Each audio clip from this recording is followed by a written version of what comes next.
Hello दोस्तों, story Aditya YT में आपका स्वागत है। My hot professor part 2 chapter 21 forcefully किस। आज जब अनोखी अपने घर पहुंची तो एक अलग ही मुसीबत उसका इंतजार कर रही थी। जैसे ही अनोखी घर के अंदर आए मिस्टर लूथरा ने अनोखी को आवाज दी, अनु बेटा इधर आइए। मिस्टर लूथरा की आवाज सुन अनोखी उनके पास आ सोफे पर बैठ गई। मिसेस लूथरा मिस्टर लूथरा को देख रही थी। उन्हें डर था कि जो बात वो अनोखी से करने वाले हैं उसे जानकर वो कैसे रिएक्ट करेगी।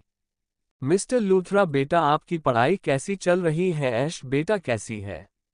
मिस्टर लूथरा की ऐसी बातें सुन अनोखी समझ गई कि मिस्टर लूथरा को कुछ ऐसी बात करनी है जिसके लिए अनोखी रेडी नहीं होगी, इसलिए बातें घुमाकर अपनी बातें कही जा रही है। मिस्टर लूथरा की बात सुन अनोखी उनसे कहती है कि डैड आपको मुझसे क्या बात करनी है? यह बातें घुमाकर ना कहिए, सीधे सीधे कह दीजिए, इतना क्यों बातों को घुमा रहे हैं? अनोखी की बात पर मिस्टर लूथरा अपना गला हल्का सा ठीक करते हुए मिसेस लूथरा की तरफ देखते हैं, जो कि उन्हें आंखों से आगे कहने का इशारा करती है, अनोखी बेटा हमने आपके लिए कुछ सोचा है। मिस्टर लूथरा की बात पर अनोखी ने उन्हें अपनी तीखी आंखों से देखकर कहा, और वो फैसला क्या है डैड? बता ही दीजिए डैड, आपने क्या सोचा है? आप ऐसे सस्पेंस क्रिएट मत कीजिए, मुझे तो डर लगने लगा। पता नहीं आपने ऐसा क्या सोच लिया है। मिस्टर लूथरा अनोखी की बात को सुनकर उसे कहते हैं कि देखो बेटा, मैंने तुम्हारे लिए एक ब्लाइंड डेट फिक्स की है। मेरे दोस्त का बेटा है। मैंने आपके फेवरेट कैफे में वह डेट फिक्स की है। मिस्टर शर्मा का बेटा वही आएगा और आज शाम को तुम्हें उससे मिलने जाना है। मिस्टर लूथरा की बात सुनकर अनोखी गुस्से से कहती है, सीरियसली डैड आप मेरे साथ ऐसा कैसे कर सकते हैं? आपने मुझसे एक बार भी पूछना जरूरी नहीं समझा और अचानक से कैसे अपने डेट फिक्स कर दी? अनोखी को गुस्से में देख मिस्टर लूथरा कहते हैं कि बेटा मेरा दोस्त तुम्हें अपनी बहू बनाना चाहता है, लेकिन मैंने तुमसे अभी कुछ बात नहीं की थी। वो मेरे पीछे ही पड़ गया था, इसलिए मैंने उससे कहा कि पहले बच्चे एक दूसरे को जान ले, समझ ले।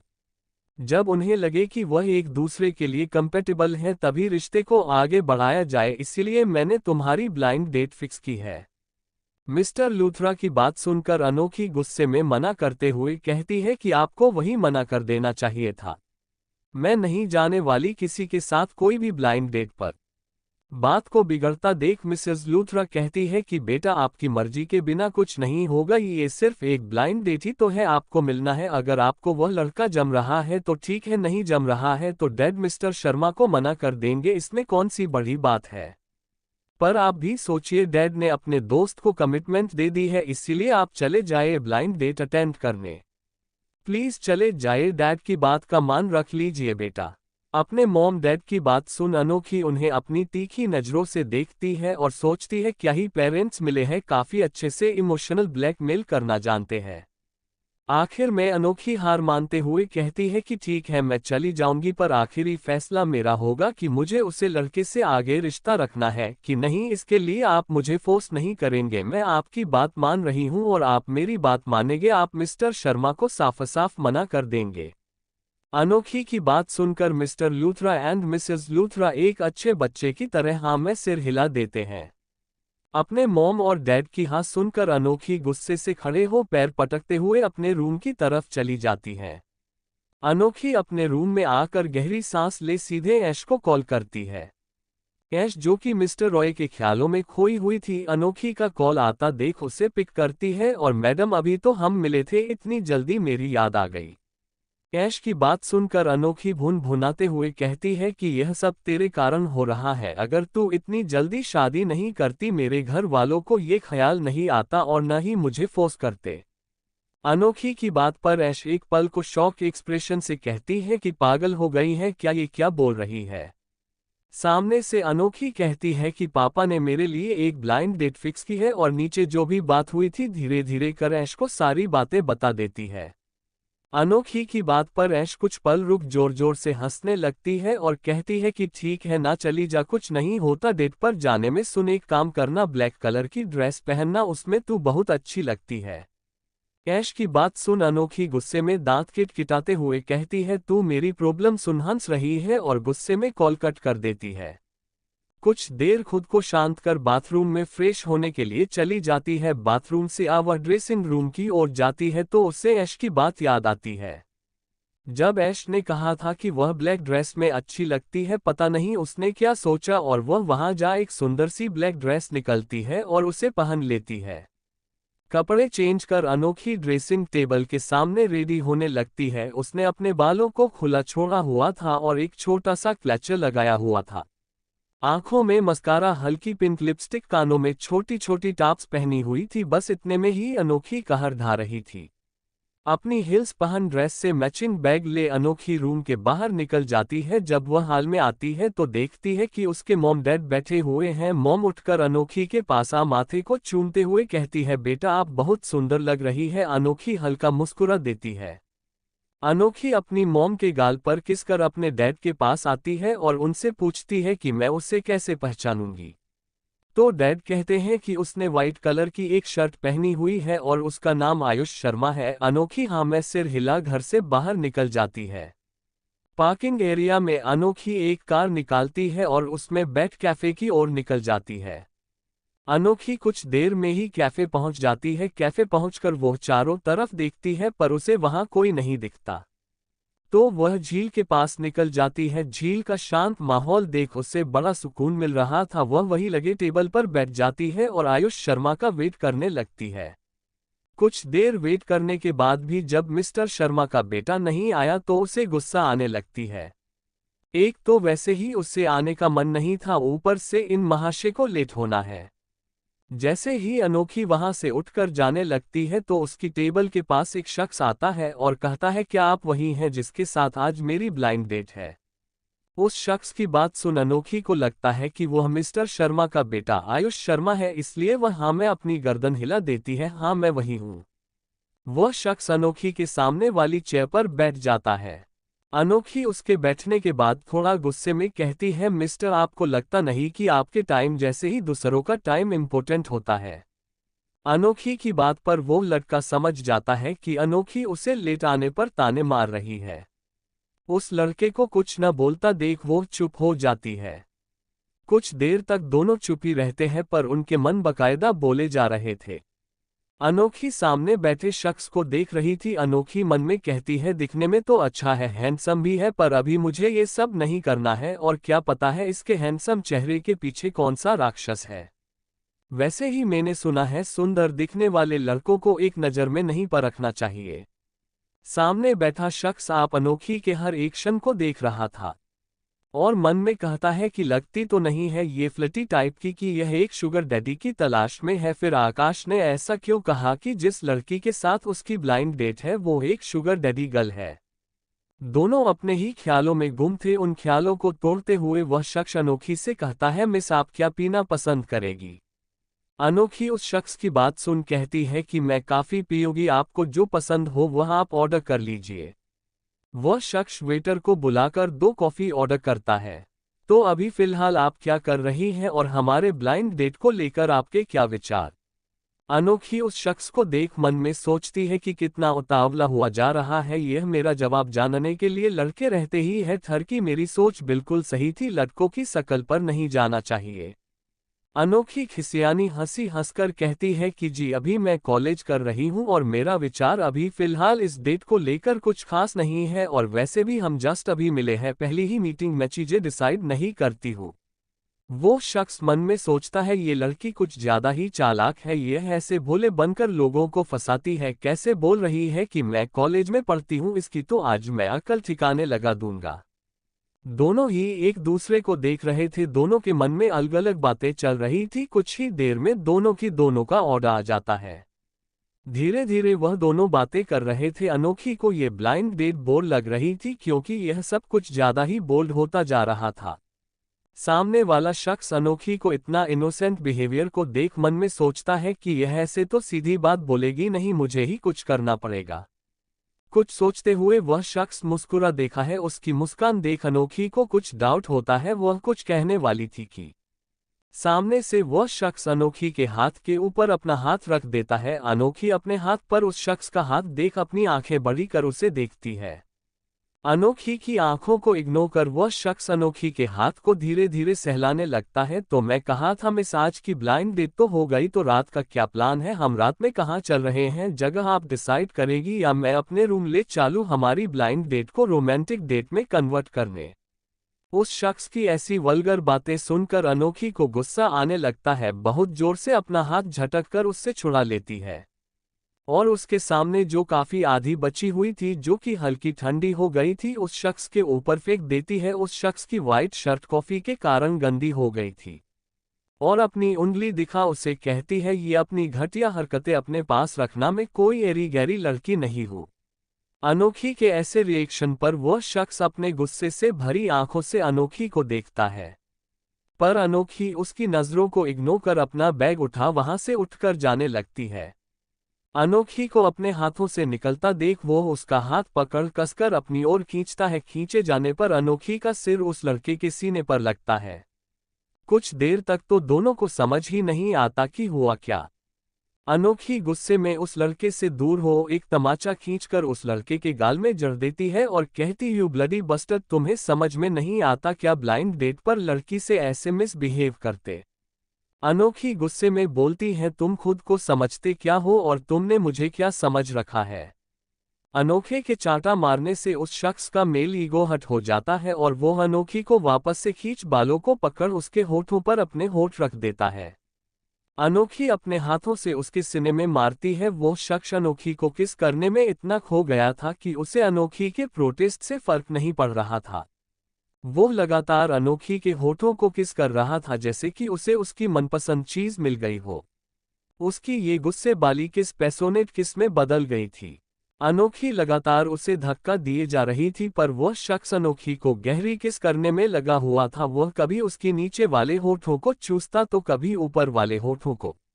धीरे धीरे कर वो शख्स अनोखी को फ्रेंच किस करने का ट्राई करने लगा और उसकी पकड़ लूज होने लगी। तो उसने अपनी पूरी ताकत लगा उसे जोर से धक्का दिया और एक चांटा और जड़ दिया। उस चांटे के साथ ही अनोखी वहां से भाग गई। वह लड़का अपने गालों पर हाथ रखे अनोखी को जाते हुए देखता रह गया। अनोखी को जाता देख उस लड़के की आंखों में जो किस के दौरान भाव उमड़े थे वो कुछ तो अलग थे। उसे समझ नहीं आ रहा था कि उसने पहली बार किसी लड़की को किस किया और उनकी किस कुछ इस तरह हुई। वो शख्स खड़ा ही था कि पीछे से एक लड़की की आवाज आए, क्या आप ही मिस्टर क्रिश है? चैप्टर 22 मानस का प्रपोजल। किसी लड़की के बुलाए जाने पर वह शख्स होश में आता है, पीछे मुड़कर दिखाता है। उसके पीछे एक लड़की खड़ी थी जिसने कुछ ज्यादा ही रिवीलिंग ड्रेस पहनी हुई थी। वो लड़की अदा के साथ चलते हुए उस शख्स के पास आती है। हेलो, मैं रिया हूँ। क्या आप ही मिस्टर क्रिश है जिसके साथ आज मेरी ब्लाइंड डेट है? वह लड़की आगे अपनी बात कंटिन्यू करके कहती है कि सॉरी, वह मैं लेट हो गई, ट्रैफिक इतना ज्यादा था। सॉरी, आपको ज्यादा वेट तो नहीं करना पड़ा? फिर थोड़ा शर्माते हुए, आप तो जानते होंगे गर्ल्स को रेडी होने में टाइम लगता है, जिस कारण मैं लेट निकली और ट्रैफिक में फंस गई। आप माइंड तो नहीं करेंगे ना? उस लड़की की बात सुन क्रिश को झटका लगता है। झटका ऐसा लगता है कि उसकी बॉडी में किसी ने कर्ट लगा दिया हो। वह बिल्कुल ऐसे खड़ा हो जाता है कि जैसे वो एक स्टैच्यू हो। रिया उसके पास आ उसके सामने हाथ वेव करती है। कुछ असर न होता देख वो उसके कंधे को टैप करती है। रिया के छूने पर क्रिश अपने सेंस में आता है और रिया से कहता है, सॉरी मिस रिया, हम फिर कभी बात करेंगे, अभी मुझे कुछ काम आ गया है। इतना कह वो वहां से निकल जाता है। जब क्रिश अपनी कार में बैठा हुआ था तो उसे कुछ आवाज सुनाई देती है, जिसको सुनकर उसे समझ आता है कि उसने कितनी बड़ी गलती कर दी।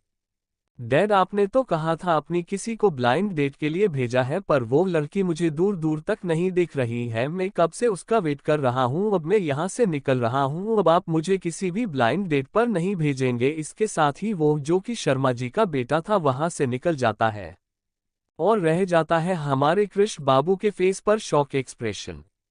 वो डेट वाली लड़की के बारे में सोचने लगता है कि उसने रिया के धोखे में किसी और लड़की को रिया समझ लिया और उसे जमाने भर का कह दिया। यार, वो कितनी ब्यूटीफुल थी, मुझे चेहरे से ही इनोसेंट लग रही थी और मैंने न जाने उससे क्या क्या बोल गया। फिर क्या सोच रही होगी। क्रिश फ्रस्ट्रेशन में अपने फेस को रब करता है तो उसके हाथ होठों पर चला जाता है। तो क्रिश को इस अजनबी लड़की के साथ हुई किस याद आती है कि कैसे वो उसे किस करते हुए बहक गया था। ये सोचते ही उसके होंठों पर मुस्कान आ जाती है। उसने इतनी लड़कियों के साथ फ्लर्ट किया पर कभी उसने अपनी लिमिट क्रॉस नहीं की, पर आज उसने गुस्से में जो किया और उसके बाद उसका बहकना, उसके होठों को गहराई से चूमना, उसे सब याद आ रहा था।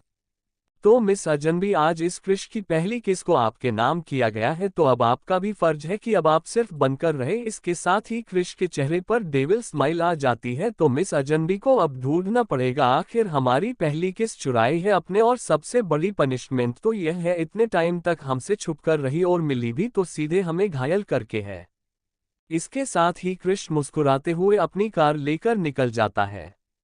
यहाँ अनोखी अपनी कार को गुस्से में चलाते हुए आ रही थी और बार बार अपने हाथों से अपने होठों को पोंछ रही थी, जैसे कि उसके होठों पर पता नहीं ऐसी कौन सी चीज लगी हो। उसे उस लड़के पर बहुत गुस्सा आ रहा था और सबसे ज्यादा गुस्सा तो उसे अपने डैड पर आ रहा था, जिन्होंने उसकी ऐसे ठरकी लड़के के साथ उसकी ब्लाइंड डेट फिक्स की। और सबसे बड़ी बात तो उसे ये लग रही थी कि उस ठरकी लड़के ने उसकी पहली किस चुरा ली, जो कि उसने अपने हस्बैंड के लिए बचा के रखी थी। यही सब सोचते हुए वो घर आ जाती है, कार से उतर जोर से दूर लॉक कर देती है। अनोखी घर अंदर आती है तो हॉल में मिसेस लूथरा बैठी हुई थी, जो कि अनोखी का ही वेट कर रही थी। अनोखी को आता देख वह उसकी ओर आ कहती है, आप आ गई बेटा, तो बताए कैसी रही मिस्टर शर्मा के बेटे के साथ आपकी डेट। फिर से उस लड़के का जिक्र सुन अनोखी को गुस्सा आने लगता है और वह अपनी मॉम से चिल्लाते हुए कहती है, प्लीज मॉम, उस लड़के की बात अब आप मेरे सामने मत कीजिएगा, मुझे उसके बारे में कोई बात नहीं करनी है। एक नंबर का ठरकी लड़का है और आज के बाद ऐसी कोई ब्लाइंड डेट करने से पहले आप लोग मुझे बताएंगे। अचानक से सरप्राइज मुझे नहीं चाहिए। इसके साथ ही अनोखी अपने पैर पटकते हुए रूम की ओर चली जाती है। मिसेस लूथरा तो अपनी बेटी के ऐसे तेवर देखती ही रह जाती है। आज पहली बार उनकी बेटी ने उनसे इतनी ऊंची आवाज में बात की थी। उन्हें चिंता होने लगती है कहीं उस डेट में उसके साथ कुछ ऐसा वैसा तो नहीं हो गया। वह भागते हुए मिस्टर लूथरा के पास आती है। सुनिए जी, आप मिस्टर शर्मा को कॉल कीजिए, अनोखी घर आई है और बहुत गुस्से में है। आखिर उस डेट में ऐसा हुआ क्या जो वैसे गुस्से में चिल्लाते हुए आ रही है।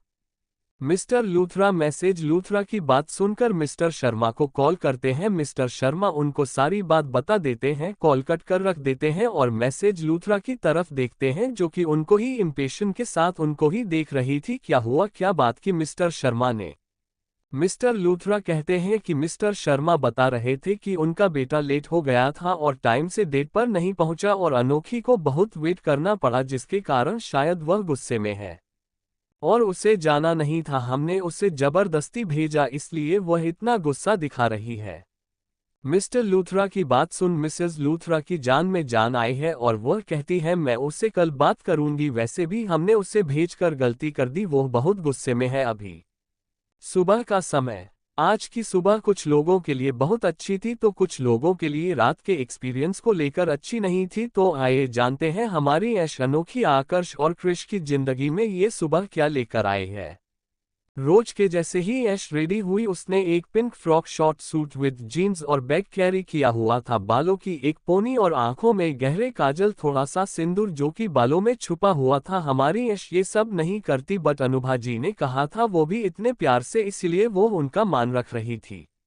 रेडी होकर कार ले अनोखी को रिसीव करने के लिए आती है। अनोखी अपने घर के बाहर खड़ी थी, ऐश की गाड़ी को देख उसमें बैठ जाती है और कार का गेट बहुत जोर से बंद करती है। अनोखी को ऐसा रिएक्ट करते देख ऐश उसे तिरछी आंखों से देखती है और कहती है, क्या हुआ मैडम, कल की ब्लाइंड डेट कैसी रही, उसी का गुस्सा तो नहीं निकल रहा है मेरी प्यारी कार पर है। फिर से ब्लाइंड डेट का जिक्र सुन अनोखी का खून खोलने लगता है और वह ऐश को गुस्से से घूरती है और कहती है कि उस नामुराद इंसान का तो तुम नाम ही मत लो, ठरकी कहीं का, एक नंबर का बेशर्म इंसान है। आज पहली बार अनोखी के मुंह से ये सब सुनकर ऐश अपने हाथ को अपने मुंह पर रख लेती और कहती है, बहन तुझे भूत तो नहीं लग गए हैं, कैसी बात कर रही है। मैं वापस गाड़ी घुमा रही हूँ, मुझे मेरी अनोखी वापस चाहिए, तो जो भी है मेरी गाड़ी से उतर जा। ऐश की ऐसी ओवर एक्टिंग देखकर अनोखी गुस्से में उसे घूरने लगती है। अनोखी का गुस्सा शांत होते ना देख ऐश उसे शांत करते हुए कहती है कि चल बता हुआ क्या है, मुझे पूरी बात सुननी है। अनोखी ऐश को देखती है और शुरू से लेकर लास्ट तक सारी बातें बताने लगती है। जैसे जैसे ऐश सारी बातें सुन रही थी उसके चेहरे को एक्सप्रेशन चेंज हो रहे थे।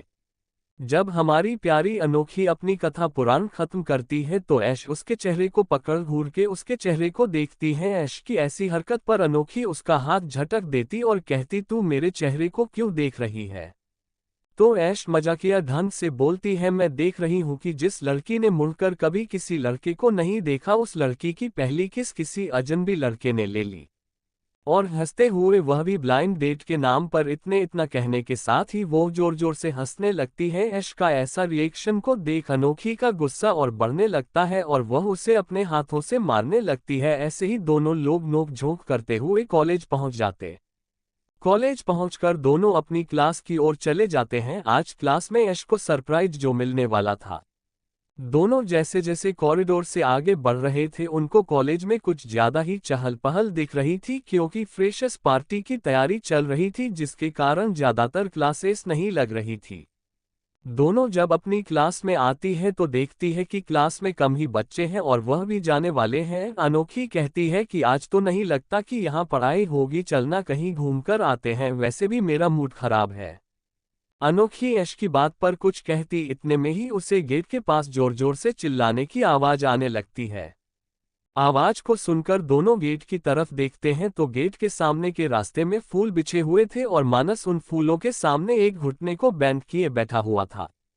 उसके हाथ में बहुत बड़ा सा रेड रोजेस का गुलदस्ता था और उसकी गैंग के लोग उसके आसपास खड़े थे और सोनिया ऐश को खा जाने वाली नजरों से देख रही थी। आज मानस ने ऐश को प्रपोज करने का डिसाइड किया था, जिसके बारे में सोनिया को लास्ट में खबर मिली जब तक मानस ऐश के सामने घुटने के बल बैठा हुआ था। सोनिया का दिल जल रहा था। उसने सोच लिया था कि अब वो ऐश को छोड़ेंगी नहीं। उसने ऐश के खिलाफ बहुत खतरनाक प्लानिंग कर ली थी। मानस ने आज अपना प्यार ऐश के सामने कन्फेस करने का डिसाइड किया था, क्योंकि वह नहीं चाहता था कि वह लेट करे और ऐश किसी और की हो जाए। उसने बहुत दिनों से यह प्लानिंग करके रखी थी। ऐश के सामने आज ही अपने दिल की बात कह देना ही सही लगा, क्योंकि मानस जानता था कि इस बार की फ्रेशर्स पार्टी में बहुत से लड़कों ने ऐश को प्रपोज करने की प्लानिंग की थी। वो नहीं चाहता था कि ऐश को उसके सिवा कोई और प्रपोज करे और ऐश किसी और का प्रपोजल एक्सेप्ट कर ले। इसलिए आज ज्यादा क्लासेस न होने के कारण उसने आज का दिन चुना। और एक वजह यह भी थी कि वो चाहता था कि फ्रेशर्स पार्टी में दोनों एज अ कपल जाए। लड़कियां मानस के इस गेस्चर को देखकर पागल हुई जा रही थी। ऐश और अनोखी मानस को कंफ्यूज एक्सप्रेशन के साथ देख रही थी कि यह आखिर कर क्या रहा है। ऐश और अनोखी गेट के सामने खड़ी हो जाती है तो मानस ऐश को रोज देता है तो ऐश नासमझी में उसे देखती है। मानस, ये क्या कर रहे हो तुम? यहाँ नीचे क्यों बैठे हो और यह रोज इसका क्या सीन है? ऐश, मैं तुमसे कुछ जरूरी बात करना चाहता हूँ। हाँ, तो उसके लिए ये सब करने की क्या जरूरत है? तुम मुझसे नॉर्मली भी जरूरी बात कर सकते हो। तुम समझ नहीं रही हो, यह कोई नॉर्मल बात नहीं है, यह मेरे दिल से जुड़ी हुई बात है। मानस और ऐश के कन्वर्सेशन को सुनकर अनोखी धीरे धीरे समझ रही थी कि आखिर यहाँ क्या होने वाला है। उसे समझ नहीं आ रहा था कि यह मेरी डम्बो फ्रेंड कुछ समझती क्यों नहीं है। उसे तो टेंशन हो रही थी कि ऐश मानस को हाँ करेगी कि ना, क्योंकि उसे अपनी फ्रेंड पर बिल्कुल भी भरोसा नहीं था। पर वह ये भी जानती थी कि भले ही उसकी शादी उसके मन मुताबिक नहीं हुई है, फिर भी वह शादी का सम्मान करेगी अपने दादा दादी के लिए। ऐश, आई लव यू। क्या तुम मुझे डेट करना पसंद करोगी? मैंने जिस दिन से तुमको देखा है मुझे लव एट फर्स्ट साइट हो गया है। मैं ये बात तुमसे बहुत दिनों से कहना चाहता था पर मुझे मौका नहीं मिल रहा था। मैं नहीं चाहता था कि तुम मुझे गलत समझो। Please accept my proposal. ऐश की तो हवायां ही उड़ी हुई थी। उसे तो समझ ही नहीं आ रहा था कि जिसको वह एज अ फ्रेंड देखती है वह उसके लिए अपने मन में ऐसी फीलिंग रख रहा है। मानस की ऐसी बातों को सुनकर अचानक ही ऐश का हाथ अपने लॉकेट पर चला जाता है। ये वही लॉकेट था जो कि अनुभा जी ने ऐश को शादी के दिन दिया था, जो कि असल में मंगलसूत्र था लॉकेट के रूप में। पर मानस, मेरे दिल में तुम्हारे लिए ऐसी कोई फीलिंग नहीं है, मैं तो बस तुम्हें एक अच्छे दोस्त की तरह देखती हूँ। ऐश की बात सुन मानस, जो घुटनों के बल बैठा था, वो खड़ा हो जाता है और उसका चेहरा जो खिला हुआ था वो सेड हो जाता है। उसे लगा नहीं था ऐश का जवाब न होगा। ऐश की बात को सुनकर जो भीड़ हुटिंग कर रही थी वह चुप हो जाती है। सोनिया को तो डे से मौका मिल गया था उसको नीचा दिखाने का। वह उसे सार्कास्टिक वे में कहती है, दोस्त की तरह देखती हो, तुम्हें देखकर लगता तो नहीं है कि तुम मानस को दोस्त तरह देखती हो, उससे ऐसे चिपकती हो, और अब जब मानस ने तुम्हें अपने दिल की बात कह दी है तो तुम उससे एटीट्यूड दिखा रही हो। तुम खुद को समझती क्या हो? मानस ने थोड़ा भाव क्या दिया, तुम तो हवा में उड़ने लगी हो। सोनिया बात पर ऐश कुछ कहती कि तभी उन्हें कड़कती हुई आवाज आती है, क्या चल रहा है यहाँ पर? चैप्टर 23 किस ही किस। यहाँ पर क्या चल रहा है? इतनी भीड़ क्यों इकट्ठा है गेट के पास?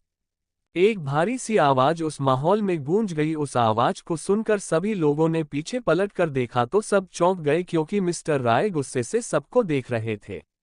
मिस्टर राय के सामने से जब भीड़ हटी तब उन्होंने देखा कि ऐश गेट के पास खड़ी है और जस्ट उसके सामने मानस फूलों के गुलदस्ते के साथ खड़ा है। ये देखकर उन्हें समझने में बिल्कुल देर ना हुई कि आखिर यहाँ पर चल क्या रहा था। उन दोनों को इतना पास देख और उस माहौल को देख आकर्ष के जबड़े कस गए और उसके हाथों की मुट्ठियां बन गई। वह ये जानता था कि मानस के दिल में ऐश को लेकर फीलिंग है और वो नहीं चाहता था कि मानस अपनी फीलिंग ऐश से कन्फेस करे। इसीलिए वह जल्दी आया और आज उसे वही चीज देखनी मिली। पर उसने जो भी कन्वर्सेशन हुआ था वो नहीं सुना, पर उसे इन सब से बहुत गुस्सा आ रहा था। अब ये जेलसी थी या कुछ और, ये तो आकर्ष ही बता सकता था। यहाँ जो तमाशा फैला कर रखा है उसे बंद करो और अपनी अपनी क्लास में जाओ, आकर्ष ने गुस्से में चिल्लाते हुए कहा। मिस्टर राय की इतनी गुस्से से भरी आवाज सुनकर सारी क्लास यहाँ वहाँ भागने लगी। जो बच्चे क्लास के नहीं थे वह दूसरी जगह चले गए। मानस तो जब ही चला गया था जब मिस्टर राय आए थे। उसे ऐश का ना कहना अच्छा नहीं लगा था।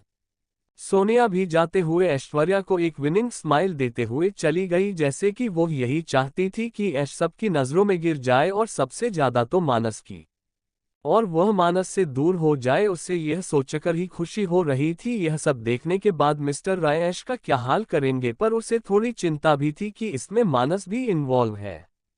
बट मानस अच्छे घर से बिलोंग करता था तो उसके घर वाले उसका सपोर्ट कर देंगे, पर ऐश का क्या होगा ये सोच सोच कर ही वह मंद मंद मुस्कुराए जा रही थी।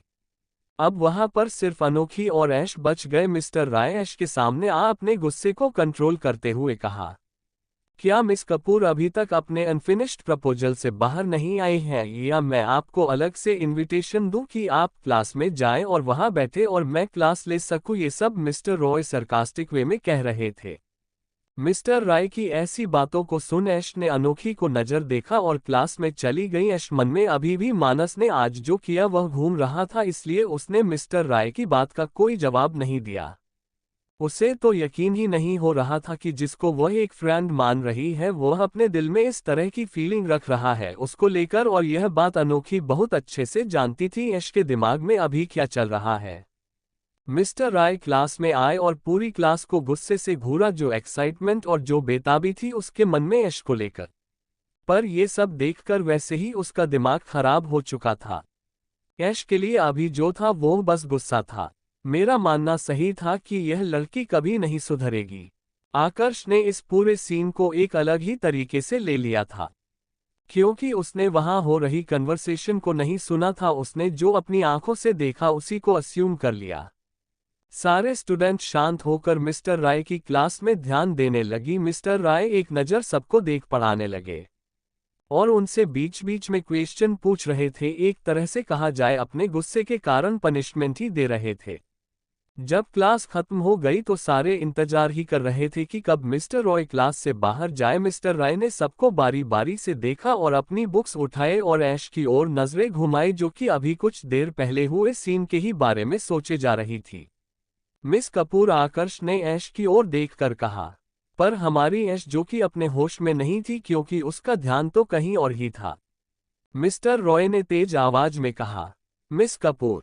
मिस्टर राय की इतनी तेज आवाज सुनकर पूरी क्लास सनन रह गई और ऐश जो कि ख्यालों में थी वह भी चमक गई और एकदम से खड़ी हो गई। जी सर, श्री राय ने गुस्से में कहा, 5 मिनट के अंदर मेरी केबिन में पहुंची है। इसके साथ ही मिस्टर राय क्लास से गुस्से में चले गए। आज सारी क्लास को समझ में नहीं आ रहा था कि मिस्टर राय इतनी सी बात पर इतने गुस्से में क्यों है। क्योंकि पहले कभी किसी ने उन्हें ऐसे गुस्से में नहीं देखा था। ऐश जिसकी हवाएं उड़ी हुई थी वो भी समझ नहीं पा रही थी कि आखिर हो क्या रहा है। ऐश अनोखी की तरफ देखती है और अनोखी उसे हाँ में जाने का इशारा करती है। ऐश क्लास से निकल कॉरिडोर से होती हुई आकर्ष के रूम की ओर चली जाती है और मन में बुदबुदाती है, हे भगवान, पता नहीं इस राक्षस को आज क्या हो गया है। सुबह से भन्नाई जा रहा है, वैसे ही इतने दिन बाद आए हैं, उसमें भी पता नहीं क्यों भड़क रहे हैं। ऊपर से सुबह से ही एक के बाद एक कांड हुए पड़े, फिर दांत किटकिटाते हुए। इस मानस को तो मैं छोड़ूंगी नहीं, उसने मुझे पूरे कॉलेज के सामने इतना फेमस कर दिया है। पता नहीं मिस्टर रॉय मेरे बारे में क्या सोच रहे होंगे। फिर मानस को कोसते हुए, इसको मैंने अपना दोस्त समझा और ये दोस्त के नाम पर कलंक निकला, कलंक। ऐश डरते हुए मिस्टर राय के केबिन के पास पहुंचती है और धीरे से डोर नॉक करती है। आकर्ष जो कि गुस्से से यहाँ वहाँ टहल रहा था, ऐश के आने आहट सुनकर अपनी सीट पर बैठ जाता है। फिलहाल उसका मन तो कर रहा है अपनी इस छिछोरी बीवी का गला दबा दे। अपने गुस्से को शांत कर ऐश को अंदर आने के लिए कहता है। ऐश डरते हुए केबिन के अंदर आती है।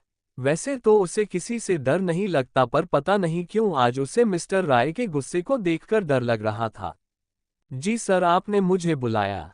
जी मिस कपूर, बताइए, जब मैं आपके क्लासरूम के बाहर आया तब वहां क्या चल रहा था? मिस्टर रॉय ने अपनी भारी आवाज में कहा। सर, मानस मुझसे अपनी फीलिंग शेयर कर रहा था। आई थिंक उसने मेरी फ्रेंडशिप को गलत समझ लिया, जिसके कारण उसे गलतफहमी हो गई कि मैं। मुझे ये सब नहीं जानना है कि किसको क्या गलतफहमी हुई है। आप ये बताइए कि आप कॉलेज में पढ़ने आती हैं कि यह सब करने आती हैं? आकर्ष में ऐश की बात को काटते हुए कहा। पर सर, इसमें मेरी क्या गलती है? मैं मानस के पास नहीं गई थी, उसने ये सब किया था। मैं तो क्लास अटेंड करने ही आई थी, आप मुझे क्यों ब्लेम कर रहे हैं? ऐश की बात सुन आकर्ष को और गुस्सा आने लगा। एक तो गलती की ऊपर से भड़क रही है, आकर्ष ने मन में कहा। तो मिस कपूर, आपका कहना है कि मिस्टर मानस को गलतफहमी हुई? पर वो गलतफहमी क्यों हुई? आपने कुछ तो ऐसा किया होगा ना। जिस तरीके से आप मुझसे बात करती हैं, ये जानते हुए भी कि मैं आपका प्रोफेसर हूँ, आप मुझसे फ्लर्ट करती है। किसी भी लड़के को गलतफहमी हो जाएगी। आप किसी से भी बिना सोचे समझे कुछ भी बोल देती हैं कि सामने वाला आपके बारे में क्या राय बना रहा है। कभी सोचा है आपने? सॉरी सर, पर मैं सबसे फ्लर्टिंग टोन में बात करती हूँ, लेकिन इसका मतलब यह नहीं है कि मेरा करैक्टर लूज है। मेरा बस हंसी मजाक तक ही रहता है और लोग इसके बारे में क्या सोचते हैं मुझे परवाह नहीं है, क्योंकि मैं जानती हूँ मैं सही हूँ। पर आप इस तरह से मुझे जज नहीं कर सकते। ऐश को अपनी गलती ना मानते देख मिस्टर राय अपना हाथ टेबल पर जोर से मारते हैं और अपनी सीट से खड़े हो जाते हैं। उससे आज ऐश के ऊपर बहुत गुस्सा आ रहा था।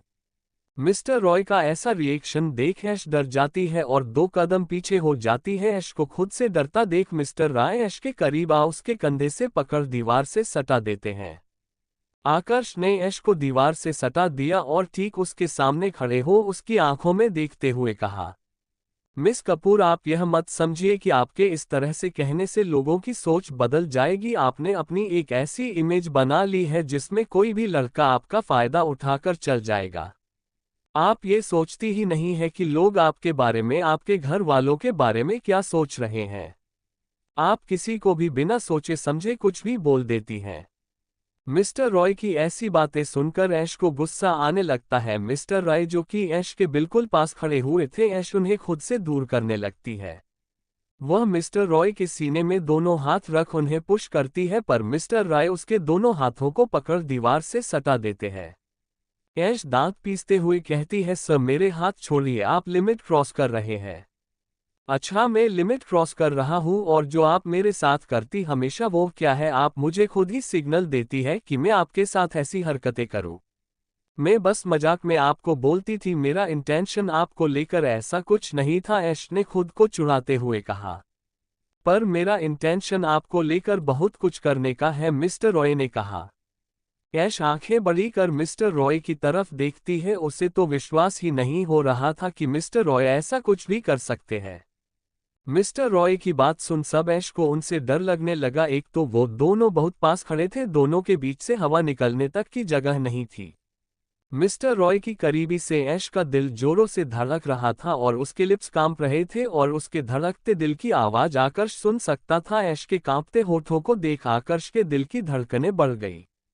उसका मन उन पिंक लिप्स को अपने होठों में ले उनका रसपान करने का करने लगा। आकर्ष ने ऐश को केवल डांटने और उसकी हरकतों उससे रूवारू कराने बुलाया था, पर अब वो खुद ही फंस गया। आकर्ष अपनी डिजायर को कंट्रोल नहीं कर पा रहा था। ऊपर से ऐश की करीबी वो आकर्ष को दूर करने के लिए जितनी मशक्कत कर रही थी, उससे ऐश का सीना आकर्ष के सीने से टकरा रहा था, जो कि काफी था आकर्ष के बॉडी की गर्मी को बढ़ाने के लिए। ऐश की ये नजदीकी उसके पार्ट को हार्ड कर रही थी। उसके दोनों हाथ आकर्ष ने पहले से दीवार में टक्कर दिए थे, जिससे वो उसे खुद से दूर न करे। आकर्ष से जब सहन नहीं हुआ तो उसने अपने ठंडे होंठ ऐश के सॉफ्ट होंठों से जोड़ दिए। वो उसे किस कर रहा था। ऐश तो आकर्ष के इस एक्शन से शॉक रह गई। मम, बस यही आवाज उसके मुंह से निकली। फिर तो आकर्ष ने उसके होंठों को अपने होंठों से सिल दिया। आकर्ष ने ये किस सॉफ्टली स्टार्ट की थी, पर अपनी बॉडी की हीट के कारण वो एग्रेसिव होता जा रहा था। ऐश मशक्कत करके थक चुकी थी। आकर्ष लगातार ऐश के होंठों को सक किए जा रहा था। बीच बीच में वो उसके लिप्स को काट भी रहा था। ऐश किस का कोई रिस्पॉन्स नहीं दे रही थी, पर इस एहसास को वो बहुत अच्छे से महसूस कर पा रही थी। आकर्ष ऐश को गहरी किस करने लगा। ऐश को सांस लेने में तकलीफ होने लगी और वो अपनी गर्दन यहाँ वहाँ करने की कोशिश करने लगी। अपनी किस के बीच हो रहे डिस्टर्बेंस के कारण उसने ऐश के दोनों हाथों को अपने एक हाथ से पकड़ा और दूसरा हाथ उसकी चिन में रख और डीपली किस करने लगा। जब ऐश को बिल्कुल भी सांस आना बंद हुई, तब आकर्ष ने ऐश को छोड़ा और अपने माथे को उसके माथे से टिका दिया। ऐश, जो कि अपनी सांसों को संभाल रही थी, उसने नजर उठाकर भी मिस्टर रॉय की तरफ नहीं देखा। जब ऐश की सांस नॉर्मल हुई, वो मिस्टर रॉय से दूर जाना चाहती थी, तभी आकर्ष, जो कि अपनी इंटेंस नजरों से ऐश के सीने को अप डाउन होता हुआ देख रहा था, दोबारा ऐश की चीन पकड़ किस करने लगा।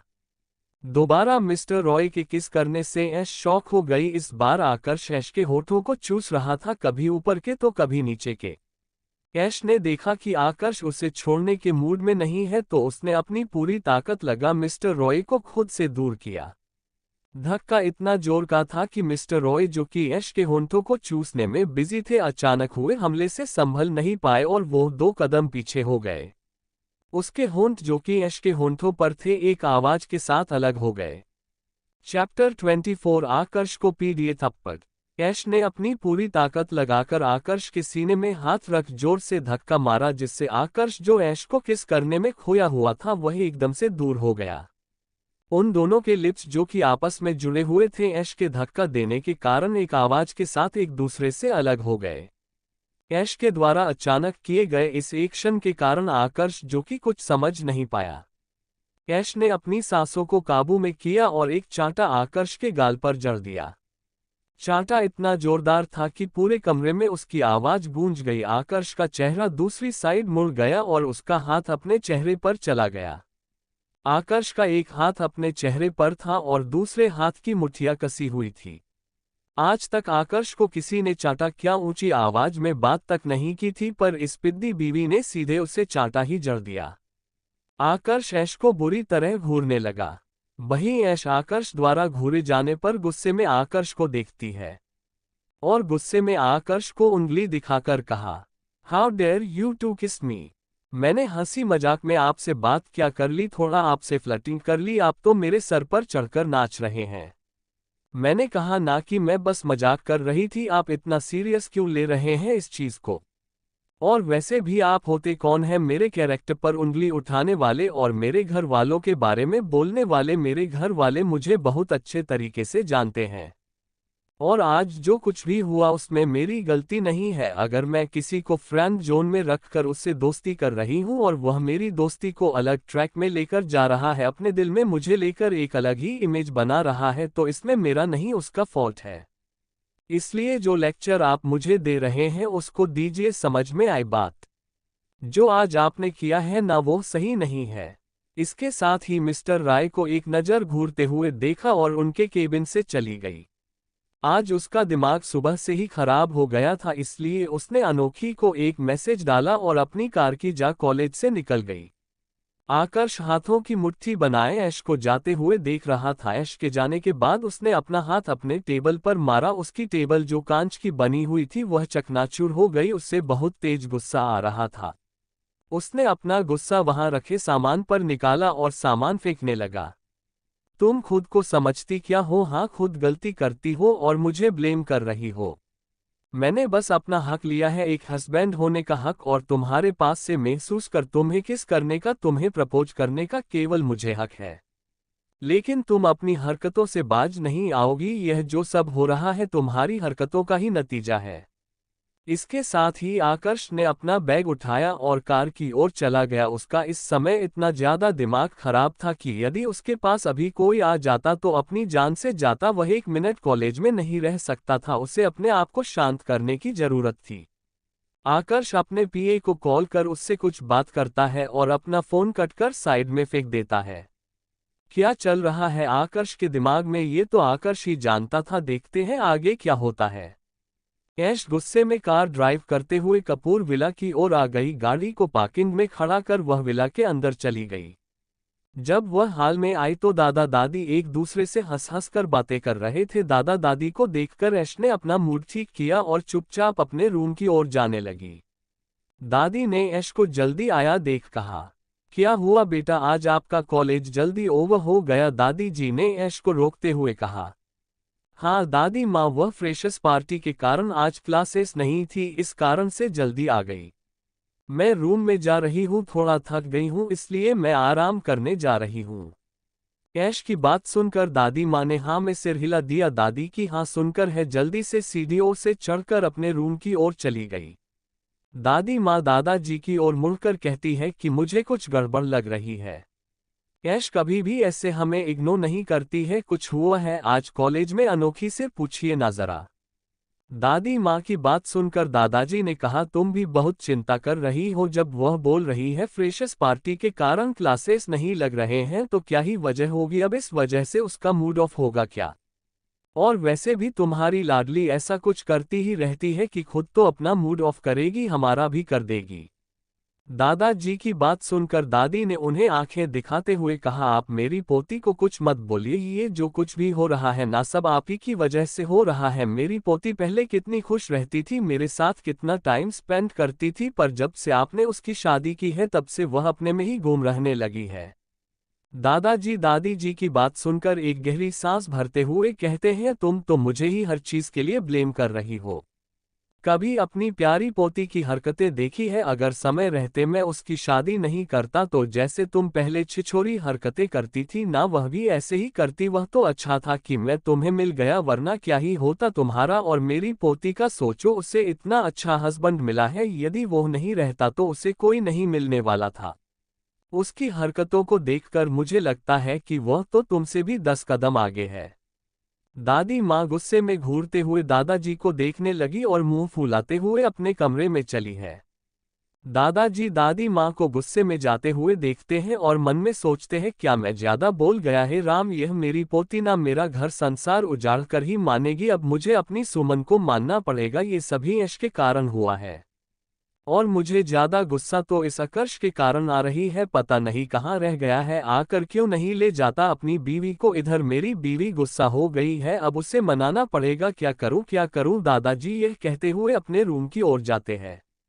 दूसरी तरफ कॉलेज में गार्डन एरिया में मानस बैठा हुआ था, साथ में उसकी गैंग थी। सोनिया को तो जैसे मौका मिल गया था मानस को ऐश के खिलाफ भड़काने का। वो लगातार उसके कान भरे जा रही थी कि ऐश गोल्ड डिगर है, वह तुम्हें फंसाना चाहती है, अभी वह एटीट्यूड दिखा रही है, तुम उसके जाल में फंस रहे हो। तरह तरह की बातें वह उसके मन में ऐश के खिलाफ डाल रही थी, पर मानस उसकी बातों का कोई जवाब नहीं दे रहा था, जैसे कि वह अपने ही ख्यालों में खोया हुआ हो। जब काफी देर तक सोनिया अपना मुंह बंद नहीं करती है तो मानस जोर से चिल्लाते हुए कहता है, बस करो सोनिया, तुमसे किसी ने तुम्हारी राय नहीं मांगी है जो तुम किसी के बारे में कुछ भी कह रही हो। मैंने बस ऐश को प्रपोज किया है, उसने मुझे हाँ नहीं की है, उसने तुम्हारे सामने ही मुझे मना कर दिया है, तो कहाँ से ऐश गोल्ड डिगर हो गई? सोनिया मानस की बात पर अपने दांत पीसते हुए कहती है। यही तो बात ना मानस तुम समझ नहीं पा रहे हो, वह अपनी इनोसेंस दिखा रही है कि उसे तुम्हारे पैसों से कोई मतलब नहीं है कि तुम उसका पीछा मत छोड़ो। जब वह देख लेगी कि तुम उसका पीछा नहीं छोड़ रहे हैं तो वो अपने प्यार के जाल में तुम्हें फंसा लेगी। सोनिया की बात पर मानस ने कहा, प्रपोज केवल अपनी गर्लफ्रेंड बनाने के लिए नहीं किया था, मैं उससे शादी भी करने के लिए रेडी हूं और मैं उसे इसके लिए रेडी करवा कर ही रहूंगा। आज नहीं मानी है कल मानेगी, लेकिन मैं हार नहीं मानूंगा। ऐश केवल मेरी है और मेरी ही रहेगी, वह मेरा जुनून बन गई है और अब तुम ऐश के खिलाफ एक शब्द नहीं कहोगी। अगर तुमने कुछ कहा तो मुझसे बुरा कोई नहीं होगा। इसके साथ ही मानस वहां से निकल जाता है। सोनिया गुस्से में अपने हाथों की मुट्ठियां बनाए मानस को जाते हुए देखती है और मन में सोचती है, इस विच ने काफी अच्छे तरीके से मानस को अपने जाल में फंसा लिया है, पर उसकी तो मैं उसे दिखाऊंगी, छोड़ूंगी नहीं किसी को मुंह दिखाने लायक। दूसरी तरफ ऐश का मैसेज देख अनोखी गहरी सांस लेकर कहती है, पता नहीं अब इस मैडम को क्या हो गया, मैं तो अपनी गाड़ी भी नहीं लाई हूँ, इसी के भरोसे आए हूँ, यह मुझे छोड़कर ऐसे ही चली गई। इतना कहकर अनोखी कॉलेज के बाहर जाने लगती है। अनोखी बाहर आ एक ऑटो रोकती है और उसमें बैठ जाती है और लूथरा विला की ओर निकल जाती है। जब अनोखी जा रही थी तो रास्ते में ही उसके मोबाइल पर एक अननोन नंबर से कॉल आता है। हेलो, सामने से, क्या मैं मिस अनोखी से बात कर रहा हूँ? इस आवाज को सुन अनोखी थोड़ा चौंक जाती है कि यह आवाज इतनी सुनी सुनी क्यों लग रही है। हेलो मिस अनोखी।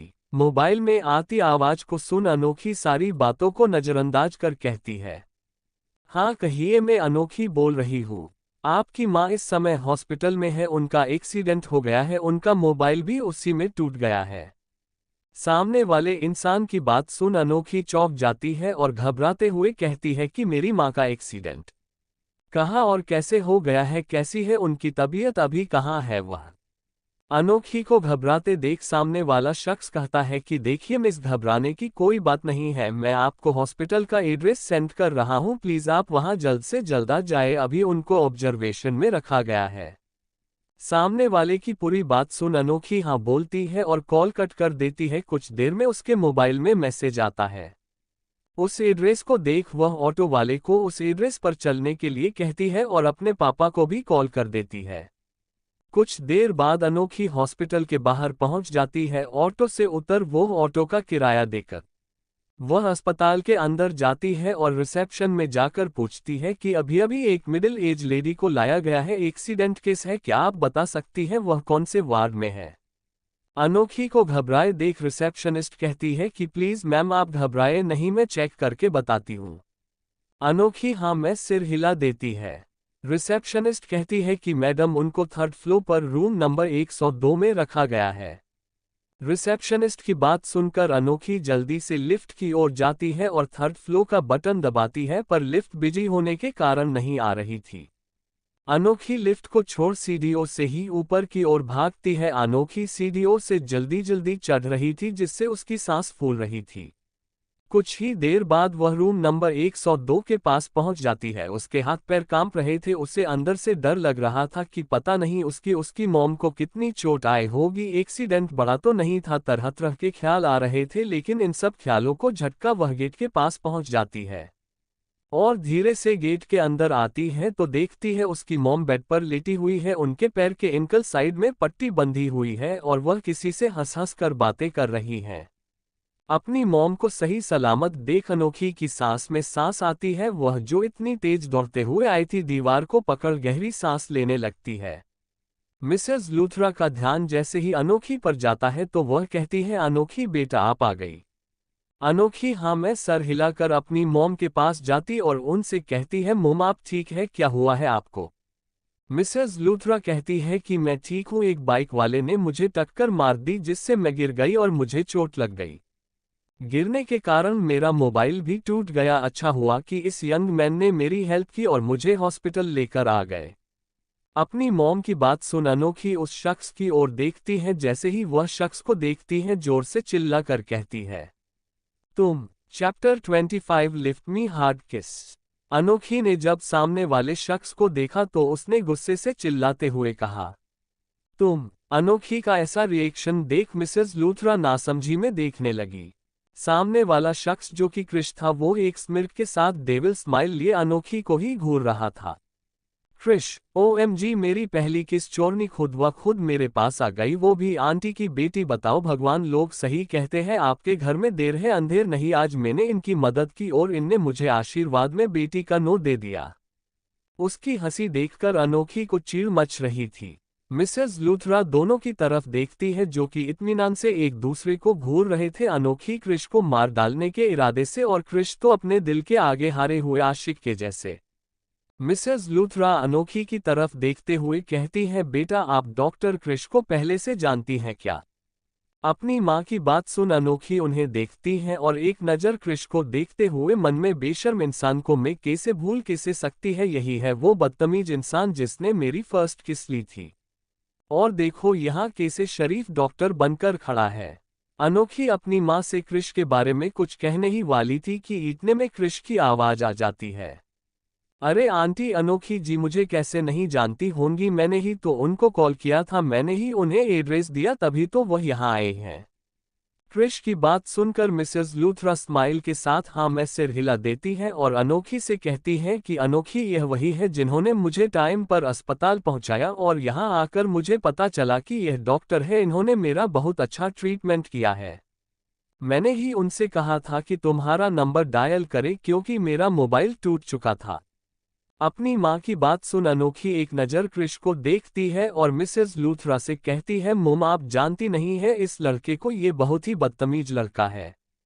अनोखी की ऐसी बात सुनकर मिसेस लूथरा नासमझी में उसे देखने लगती हैं कि आखिर अनोखी क्रिश से एक ही बार मिली है और उसके लिए ऐसी राय क्यों बना रही है, पर बेटा आप ऐसा क्यों कह रही है? मिसेस लूथरा की बात सुन क्रिश आगे आते हुए कहता है, अरे अनोखी जी अब इसमें मेरी गलती है क्या? आंटी जी का मोबाइल टूट चुका था इसलिए मैंने अपने नंबर से कॉल किया। अब आप कॉल उठाते साथ ही अननोन नंबर देख मुझ पर बरसने लगी तो इसमें मेरी गलती नहीं है, मैंने आंटी के कहने पर ही आपको कॉल किया था। इतना कह क्रिश मासूम चेहरा बनाकर मिसेस लूथरा की तरफ देखने लगता है। मिसेस लूथरा क्रिश का साइड लेते हुए उसकी हाँ में हाँ मिलाती है। क्रिश की बात सुनकर अनोखी उसे आश्चर्य से देखती है, कितना बड़ा बाला झूठा है ये लड़का, मेरी मॉम से मीठी मीठी बातें करके अपने जाल में फंसा रहा है। अनोखी कुछ बोलने वाली होती है कि इतने में ही एक नर्स रूम में आ जाती है। डॉक्टर क्रिश पेशेंट का ब्लड टेस्ट करना है तो हम इनको लेकर लैब में जा रहे हैं, अगर इनकी फैमिली मेंबर आ जाए तो आप वही उनको भेज दीजिएगा। नर्स की बात सुनकर अनोखी कहती है कि इसकी जरूरत नहीं है, मैं आ गई हूँ, अपनी मॉम को लेकर मैं खुद चली जाऊंगी। अनोखी की जाने की बात सुनकर क्रिश तुरंत एक्शन में आते हुए जल्दी से नर्स से कहता है कि आप आंटी को लेकर जाइए। मुझे अनोखी को पता नहीं है कि लैब कहाँ है और मुझे उनसे आंटी से रिलेटेड कुछ डिस्कस करना है। अनोखी क्रिश को खा जाने वाली नजरों से घूरती है और कहती है, इसकी कोई जरूरत नहीं है, मैं नर्स के साथ चली जाऊंगी, जो भी बात करनी है जब मॉम वापस आ जाएंगी तब हो जाए। दोनों की नोक झोंक को सुनकर मिसेस लूथरा कहती है कि अनोखी तुम क्रिश बेटा से इतना रुडली बात क्यों कर रही हो? एक तो उन्होंने मेरी जान बचाई, ऊपर से तुम उनका थैंक यू कहने की जगह लड़ाई कर रही हो। जब वह बोल रहे हैं कि उन्हें तुमसे कुछ जरूरी बात करनी है तो सुन लो ना, मैं नर्स के साथ चली जाऊंगी। अपनी मॉम की बात सुन अनोखी गुस्से में क्रिश को घूरती है और कहती है, मॉम मुझे पता है इनको कौन सी जरूरी बात करनी है, मैं कह रही हूँ ना मैं आपके साथ चलती हूँ, वैसे ही मैंने डैड को कॉल कर दिया है, वह भी पहुँचने वाले होंगे। मिस्टर क्रिश को जो भी बात करनी है वह डैड और मेरे सामने कर लेंगे। अनोखी को ना रुकता देख डॉक्टर क्रिश नर्स को इशारा करते हैं और कहते हैं, आंटी को लेकर जाओ, मैं मिस अनोखी के साथ में आता हूँ। नर्स क्रिश की बात सुन हाँ में सिर हिला व्हीलचेयर लेने चली जाती है। अनोखी क्रिश की बातों को ध्यान में नहीं देती है और अपनी मॉम को उठने में हेल्प करती है। इतने में नर्स जो कि व्हीलचेयर लेकर आ गई थी उसमें मिसेस लूथरा को बैठा देती है और उन्हें रूम से बाहर ले जाने लगती है। मिसेस लूथरा के पीछे अनोखी भी जाने लगती है तो क्रिश जल्दी से आ गया और उसने अनोखी का हाथ पकड़ लिया। अनोखी गुस्से में क्रिश और उसके हाथ की ओर देखती है और अपना हाथ छुड़ाने लगती है। अनोखी पलटकर अपनी मॉम की ओर देखती है जो कि रूम से बाहर निकल गई थी। फिर क्रिश की ओर मुड़कर, बदतमीज आदमी, तुम्हें उस दिन का चांटा याद नहीं है क्या? उसके बाद भी तुम मुझे टच कर रहे हो, हाथ छोड़ो मेरा। मैं अपनी मॉम के सामने कुछ बोल नहीं रही हूं, इसका मतलब यह नहीं कि तुम्हें अपनी मनमानी करने दूंगी। अनोखी की बात सुनकर क्रिश हंसते हुए कहता है कि ओह हो बेबी डॉल को गुस्सा आ रहा है, ये तुम्हारी प्यारी सी नाक जब गुस्से से रेड होती है ना, बहुत ही अच्छी लगती है, और ये तुम्हारे पटर पटर चलते हुए होंठ। मन करता है कि जैसे उस दिन चूमा था वैसे ही फिर से चूम लूं और इनसे अपनी प्यास बुझा लूं। क्रिश की बेशर्मी भरी बातों को सुनकर अनोखी अपनी पूरी ताकत लगा उसे जोर का धक्का देती है, जिससे क्रिश अपना बैलेंस नहीं बना पाता और अनोखी से 2 कदम पीछे हो जाता है। इन सब में उसकी पकड़ अनोखी के हाथ पर ढीली हो गई थी। अनोखी मौके का फायदा उठाकर अपना हाथ छुड़ाकर जल्दी से रूम के बाहर चली जाती है। अनोखी को बाहर जाता देख क्रिश जल्दी से बाहर दौड़ता है। अनोखी पीछे मुड़कर देखती है क्रिश आ रहा है, वह जल्दी से लिफ्ट की ओर चली जाती है। लिफ्ट जो कि जस्ट अभी ही खुली थी, अनोखी जल्दी से उसमें घुस जाती है और बटन जल्दी से प्रेस करने लगती है। इतने में ही एक पैर लिफ्ट के दरवाजे के पास आकर रुकता है। अनोखी ऊपर की ओर देखती है कि वह पैर किसका है। सामने क्रिश अपने पैरों से लिफ्ट को रोक कर रखा था। लिफ्ट खुल जाती है। लिफ्ट को खुलता देख अनोखी तुरंत बाहर जाने लगती है तो क्रिश अनोखी का हाथ पकड़ लेता है, लिफ्ट को बंद कर देता है। इस समय लिफ्ट में केवल वो दोनों ही थे। क्रिश अनोखी के हाथ पर आपका कसकर लिफ्ट के बटन को ऊपर के माले की ओर प्रेस करता है, जिससे वह लिफ्ट छत की ओर खुले और जहां पर उन्हें कोई डिस्टर्ब करने वाला नहीं हो। बटन प्रेस करने के बाद क्रिश अनोखी को लिफ्ट की दीवार से सटा देता है और खुद उसके सामने आ जाता है। तो मिस, क्या कह रही थी आप कि मैं बेशर्म हूं? तो चलो कुछ बेशर्मी ही कर ली जाए। इसके साथ ही क्रिश अपने होंठों को अनोखी के होंठों से जोड़ देता है और उसे पैशनेटली किस करने लगता है।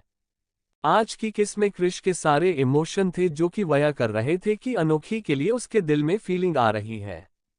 अनोखी क्रिश को दूर करने लगती है। क्रिश को जब महसूस होता है कि अनोखी बार बार खुद को छुड़ा रही है तो क्रिश अनोखी के दोनों हाथों को उसके सिर के ऊपर टककर उसे और गहराई से चूमने लगता है।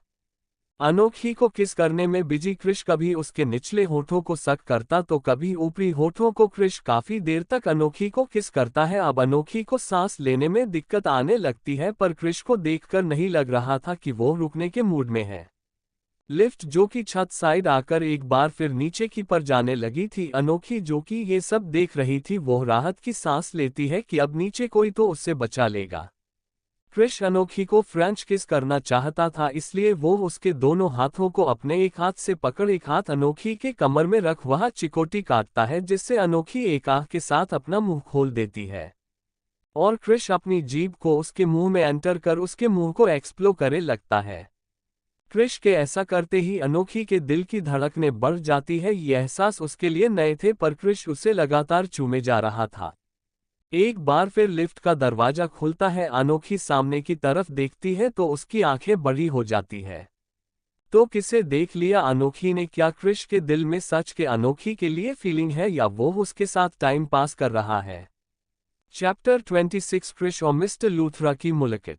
छत पहुंचने के बाद लिफ्ट नीचे की ओर आने लगती है। जैसे ही लिफ्ट नीचे एक फ्लोर रुकती है तो अनोखी लिफ्ट के खुलने की आवाज सुनकर साइड से देखती है कि कोई उसकी हेल्प के लिए आ जाए। पर जैसे ही वो सामने खड़े शख्स को देखती है उसका दिल मुंह को आ जाता है। सामने मिस्टर लूथरा खड़े थे जो कि लिफ्ट खुलने का वेट कर रहे थे। अनोखी मिस्टर लूथरा को देखकर क्रिश के सीने में खुद को छुपाने लगती है। अनोखी के ऐसा करने पर क्रिश उसे एक नज़र देखता है। उसे लगता है अनोखी भी उसके एहसास में डूब रही है और वो वापस से जो काम कर रहा था उस पर ध्यान देने लगता है। जब लिफ्ट का पूरा दरवाजा खुलता है तो सामने मिस्टर लूथरा जो देखते हैं उससे उनकी आंखें बड़ी हो जाती हैं। वह थोड़ा जोर से खांसते हैं कि सामने वाला इंसान जो कुछ भी कर रहा है उसे बंद कर दे, क्योंकि उन्हें जल्द से जल्द लिफ्ट में चढ़कर अपनी बीवी के पास पहुंचना था। पर वह दोनों लोग ऐसे लगे हुए थे कि उन्हें देखकर ही मिस्टर लूथरा को शर्म आ रही थी। बहुत जोर से बोलते हैं आजकल के बच्चों ने पता नहीं आखा शर्म बेंच खाए कहीं भी शुरू हो जाते हैं, ध्यान भी नहीं देते कि कब और कौन सी प्लेस में क्या करना चाहिए, कहीं पर भी अश्लील हरकतें करने लगते हैं। पता नहीं इनके माँ बाप ने क्या सिखाया है। मिस्टर लूथरा की बात सुनकर क्रिश उन्हें वैसे ही खड़े हुए कहता है, वो क्या है ना अंकल, हम बेशर्म हैं, पर आपको शर्म आ रही है तो हमें देखने से अच्छा आप यहाँ से चले जाए, हमारा इतनी जल्दी खत्म नहीं होगा। मिस्टर लूथरा गुस्से से उस लड़के को देखते हैं पर बोलते, कितने बदतमीज हो तुम लोग, बड़ों की रिस्पेक्ट भी करना नहीं आता है, हद होती बेशर्मी की। इसके साथ मिस्टर लूथरा वहां से भुना भुनाते हुए चले जाते हैं। मिस्टर लूथरा की बात अनोखी और क्रिश दोनों ने सुनी थी। अनोखी का तो हाल बुरा हो रहा था, उसे क्रिश के ऊपर बहुत गुस्सा आ रहा था। क्रिश को भी समझ में आ रहा था कि अनोखी गुस्सा हो रही है। सामने वाले अंकल की बात सुनकर उसे उस इंसान पर बहुत तेज गुस्सा आ रहा था कि उसने उसकी लाइफ का इतना अच्छा मोमेंट खराब कर दिया अपनी जहरीली जुबान से। क्रिश का अब मूड खराब हो गया था। वो कैसे ही अनोखी से अलग होता है। अनोखी खींचकर क्रिश को एक थप्पड़ मार देती है। उस थप्पड़ की आवाज पूरी लिफ्ट में गूंज जाती है क्योंकि उस थप्पड़ के साथ ही लिफ्ट बंद हो गई थी। अनोखी के थप्पड़ मारने पर क्रश उसे घूरकर देखता है और अपने जबड़े को एडजस्ट करते हुए चिटकता है। लगता है बेबी डॉल की हैबिट है, मुझे जब भी मिले थप्पड़ से मेरा स्वागत जरूर करना है या फिर थप्पड़ के बहाने मुझे छूना है। इसके साथ ही क्रश स्माइल करता है। अनोखी उसकी स्माइल देख और उसके इस तरह बोलने पर उसकी तरफ उंगली पॉइंट करते हुए कहती है, बेशर्म इंसान, तुम्हें पता है जो शख्स अभी लिफ्ट के बाहर खड़े थे और जो भी बोल कर गए हैं वह कौन थे? मेरे डैड थे वो, मैं, और शायद उन्होंने मुझे देख लिया है। ओह गॉड, अब क्या होगा? इसके साथ ही अनोखी लिफ्ट में ही यहाँ वहाँ चलने लगती है और बड़बड़ाती है, तुम ये क्या हरकतें कर रहे थे? तुम्हें हक किसने दिया ये सब करने का? अनोखी की बात सुनकर क्रिश मन में सोचता है, ओह गॉड, फादर इन लॉ थे और मैंने उन्हें न जाने क्या क्या कह दिया। अच्छा हुआ हो अगर उन्होंने मुझे देखा ना हो, वरना अपनी बेटी की शादी तो मेरे से कभी नहीं करेंगे। ओह गॉड, बचा लेना। अनोखी की भून भुनाहट सुनकर क्रिश अपने सेंस में आता है और अपना सलाइवा निगलते हुए कहता है, देखो अनोखी, उन्होंने हम दोनों को ही नहीं देखा है, वरना वो लिफ्ट में आ जाते यदि उन्होंने तुम्हें देखा होता। क्रिश की बात सुनकर अनोखी गुस्से में आंखें तरेरते हुए कहती है कि तो तुम चाहते कि वह मुझे देखे और आज के बाद मुझसे दूर रहना, दोबारा मेरे पास आए ना, सीधे जेल की हवा खिलाऊंगी। अनोखी की बात सुनकर क्रिश की हवाएं उड़ी हुई थी। क्या गजब लड़की है, मैं इसे कंसोल कर रहा हूँ, ये मुझे ही सुना रही है, पर एक मिनट गलती भी तो मेरी है। पर कुछ भी कहो, किस बड़ी मजेदार थी। अब कब इन शरबती होंठों को टेस्ट करने मिलेगा? ये तो तीखी मिर्ची बनी घूम रही है। लगता है आंटी को पहले पटाना पड़ेगा, उसके बाद ही उनकी सुपुत्री हाथ आएगी। क्रिश अपने ही ख्यालों में गुम था। मौके का फायदा उठा। अनोखी जैसे ही देखती है लिफ्ट खुलने वाली है, वो लिफ्ट के खुलते ही गुस्से से तमतमाते हुए बाहर निकल जाती है। क्रिश, जो कि अपने ख्यालों में खोया हुआ था, अनोखी को बाहर जाता देख अपने सेंस में आता है और उसे पीछे से जाते हुए देखता रह जाता।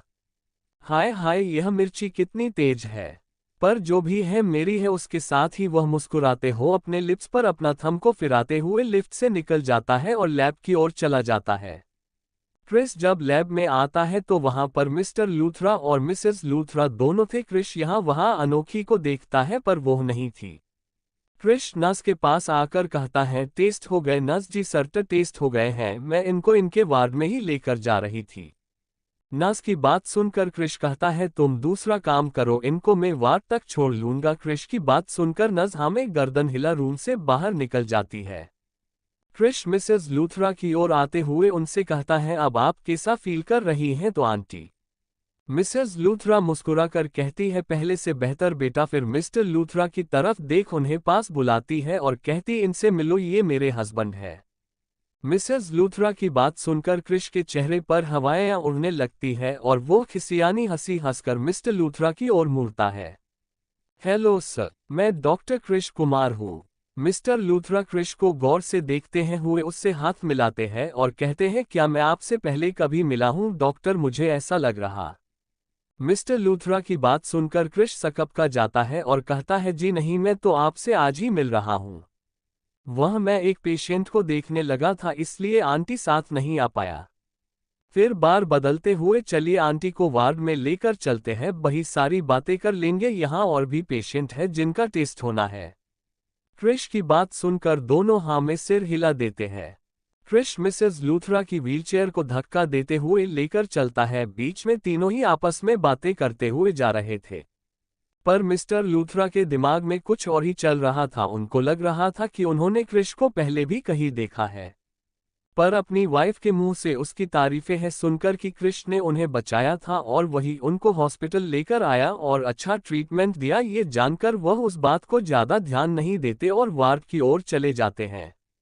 तीनों जब वार्ड में पहुंचते हैं तो अनोखी ऑलरेडी उनका वेट कर रही थी। अनोखी को देख मिस्टर लूथरा कहते हैं कि बेटा अनोखी तुम कहाँ थी, तुम्हारी मॉम का वहाँ टेस्ट हो रहा था। तो अनोखी उनसे कहती है कि डैड मुझे लैब पता नहीं थी, मैं नीचे गई थी बट मुझे नहीं दिखी इसलिए मैं वापस रूम में आ गई। वैसे भी यहाँ का हॉस्पिटल स्टाफ अच्छा है, मॉम का बहुत ध्यान रख रहे हैं।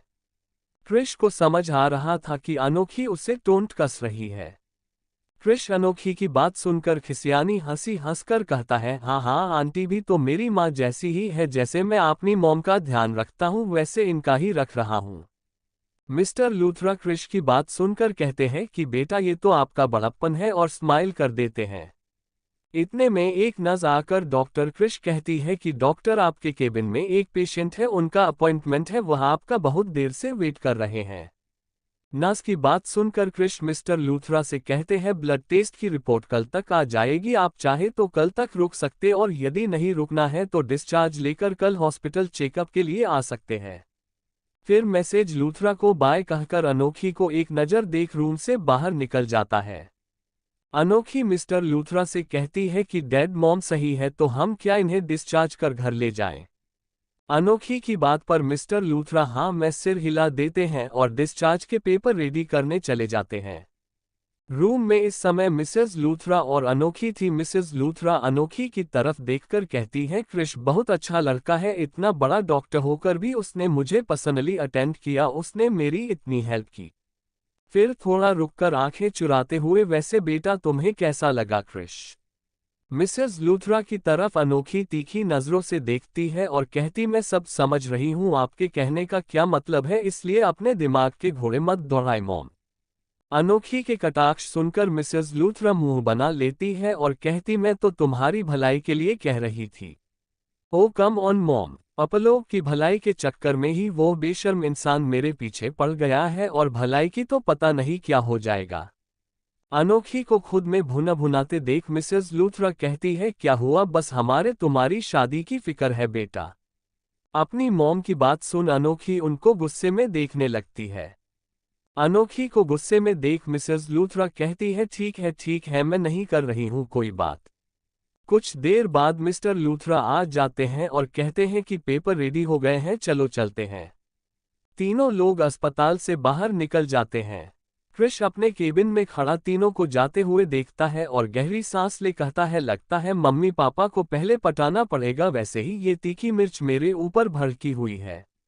दूसरी ओर गुस्से से तमतमाते हुए आकर्ष कॉलेज से निकल सीधे अपने विला की ओर आता है। यह विला उसका खुद का था, वह राय विला में नहीं गया था क्योंकि वहां सबको को यही लग रहा था कि अभी आकर्ष इंडिया नहीं लौटा है, सिवाय दादाजी को छोड़कर उन्हें पहले से ही सारी खबर थी।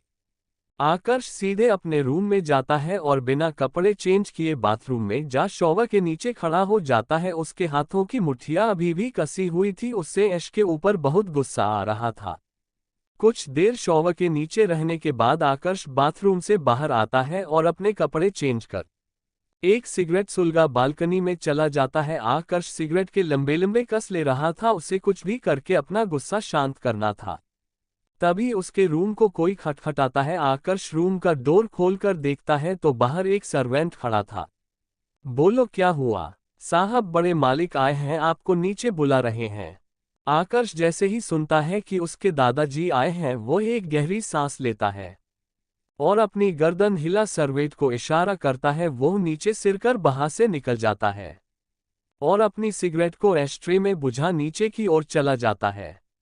नीचे आदित्य जी आकर्ष का वेट कर रहे थे। जब आकर्ष आता है तो आदित्य जी अपना सिर उठा उसकी ओर देखते हैं। लगता है काफी जोर की पड़ी है, अभी तक निशान नहीं गया, काफी स्ट्रॉन्ग है मेरी पोता बहू।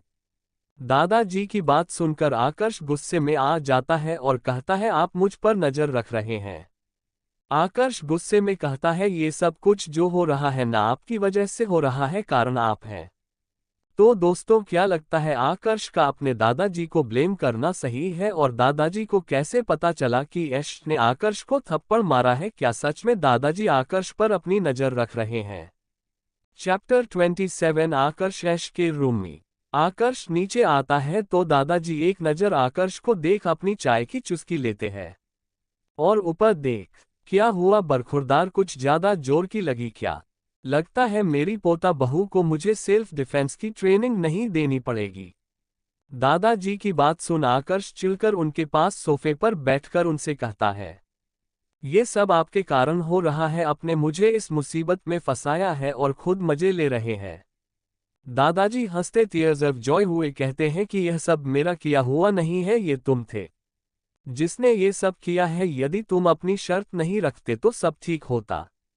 वाहो, कम ऑन दादाजी, आप तो ये कहिए ही मत, सब आपके कारण ही हो रहा है।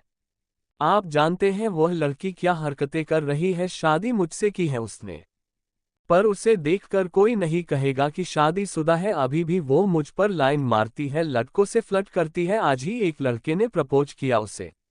आकर्ष को गुस्से में देख दादाजी कहते हैं, तो बेटा जी, किसने कहा था शादी को सीक्रेट रखने के लिए? यदि तुम्हें इतनी ही जलन हो रही है तो तुम पहले ही ऐश्वर्या को सबके सामने एक्सेप्ट कर लेते कि वह तुम्हारी बीवी है।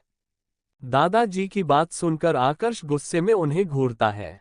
दादाजी, यदि आप मुझे प्रॉपर टाइम देते उसे जानने का, समझने का, फिर हम शादी करते तो मैं उसे सबके सामने एक्सेप्ट करता। पर आपने मुझे टाइम ही कहाँ दिया है? आपने मुझे एक दिन का टाइम दिया था और मेरी हाँ सुनकर सीधे शादी फिक्स कर दी। इसलिए आप मुझे इस चीज के लिए ब्लेम नहीं कर सकते हैं। और मैं अपनी चीज किसी के साथ शेयर नहीं कर सकता, और वो तो मेरी बीवी है। भले ही मेरी शादी ऐश्वर्या से मेरे मन मुताबिक ना हुई हो, लेकिन वह मेरी बीवी है और मैं कभी बर्दाश्त नहीं करूंगा कि मेरी बीवी को कोई मेरे ही सामने प्रपोज करे। चाहे वह शादी सीक्रेट ही क्यों ना हो, उसे इस चीज का एहसास होना चाहिए कि वह एक शादीशुदा लड़की है। उसे दूसरे लड़कों से दूर रहना चाहिए, पर उसे इस चीज की समझ ही नहीं है। इसलिए मुझे आज इतना गुस्सा आया और मैंने वह हरकत की। मुझे पता है वो हट हुई है मेरी बातों से, पर यह सब भी जरूरी था उसे उसकी गलती का एहसास दिलाने के लिए। पूरी बात सुनने के बाद दादाजी सीरियस होकर आकर्ष से कहते हैं, देखो आकर्ष, मैं बस यही बात करने तुमसे आया हूँ। जो चीज है तुम गुस्से में करते हो उससे दूसरे हट होते हैं। मैं बस यही चाहता हूँ कि तुम उसे समझो, वह गलत नहीं है, बस थोड़ी सी नासमझ है। अभी उसकी उम्र ही क्या है? यदि तुम उसके दिल में अपने लिए जगह बना लोगे तो तुम्हारे सिवा किसी को भी अपने पास भटकने नहीं देगी। ये आप इतने विश्वास से कैसे कह सकते हैं वो अपनी हरकतें सुधार लेंगी? अरे भाई, एक्सपीरियंस है, उनके जो जीन्स हैं ना अपनी दादी के जैसे है। तुम्हारे दादा ससुर ने उनके दिल में जगह बनाई, आज वो सिर्फ उनकी है। ठीक वैसे ही आपको करना है। फिर दादाजी मुस्कुराते हुए कहते हैं, आपको बस उनसे अपने रिश्ते सुधारने हैं। जो आज आपने किया वो इतनी जल्दी नहीं भूलेंगी। आकर्ष अपना सिर सहलाते हुए, और आपको ऐसा क्यों लगता है? क्योंकि हम उनको आपसे ज्यादा जानते हैं, बचपन से देखा है हमने उनको। आपको अब बहुत मेहनत करने की जरूरत पड़ेगी। दादाजी, मुझे मेहनत करने की जरूरत नहीं। यदि मैं उनको बता दूंगा कि मैं उनका हस्बैंड हूं और मुझे सारे हक है उनके करीब जाने के, तब वो ऐसा कुछ भी सोचेंगी।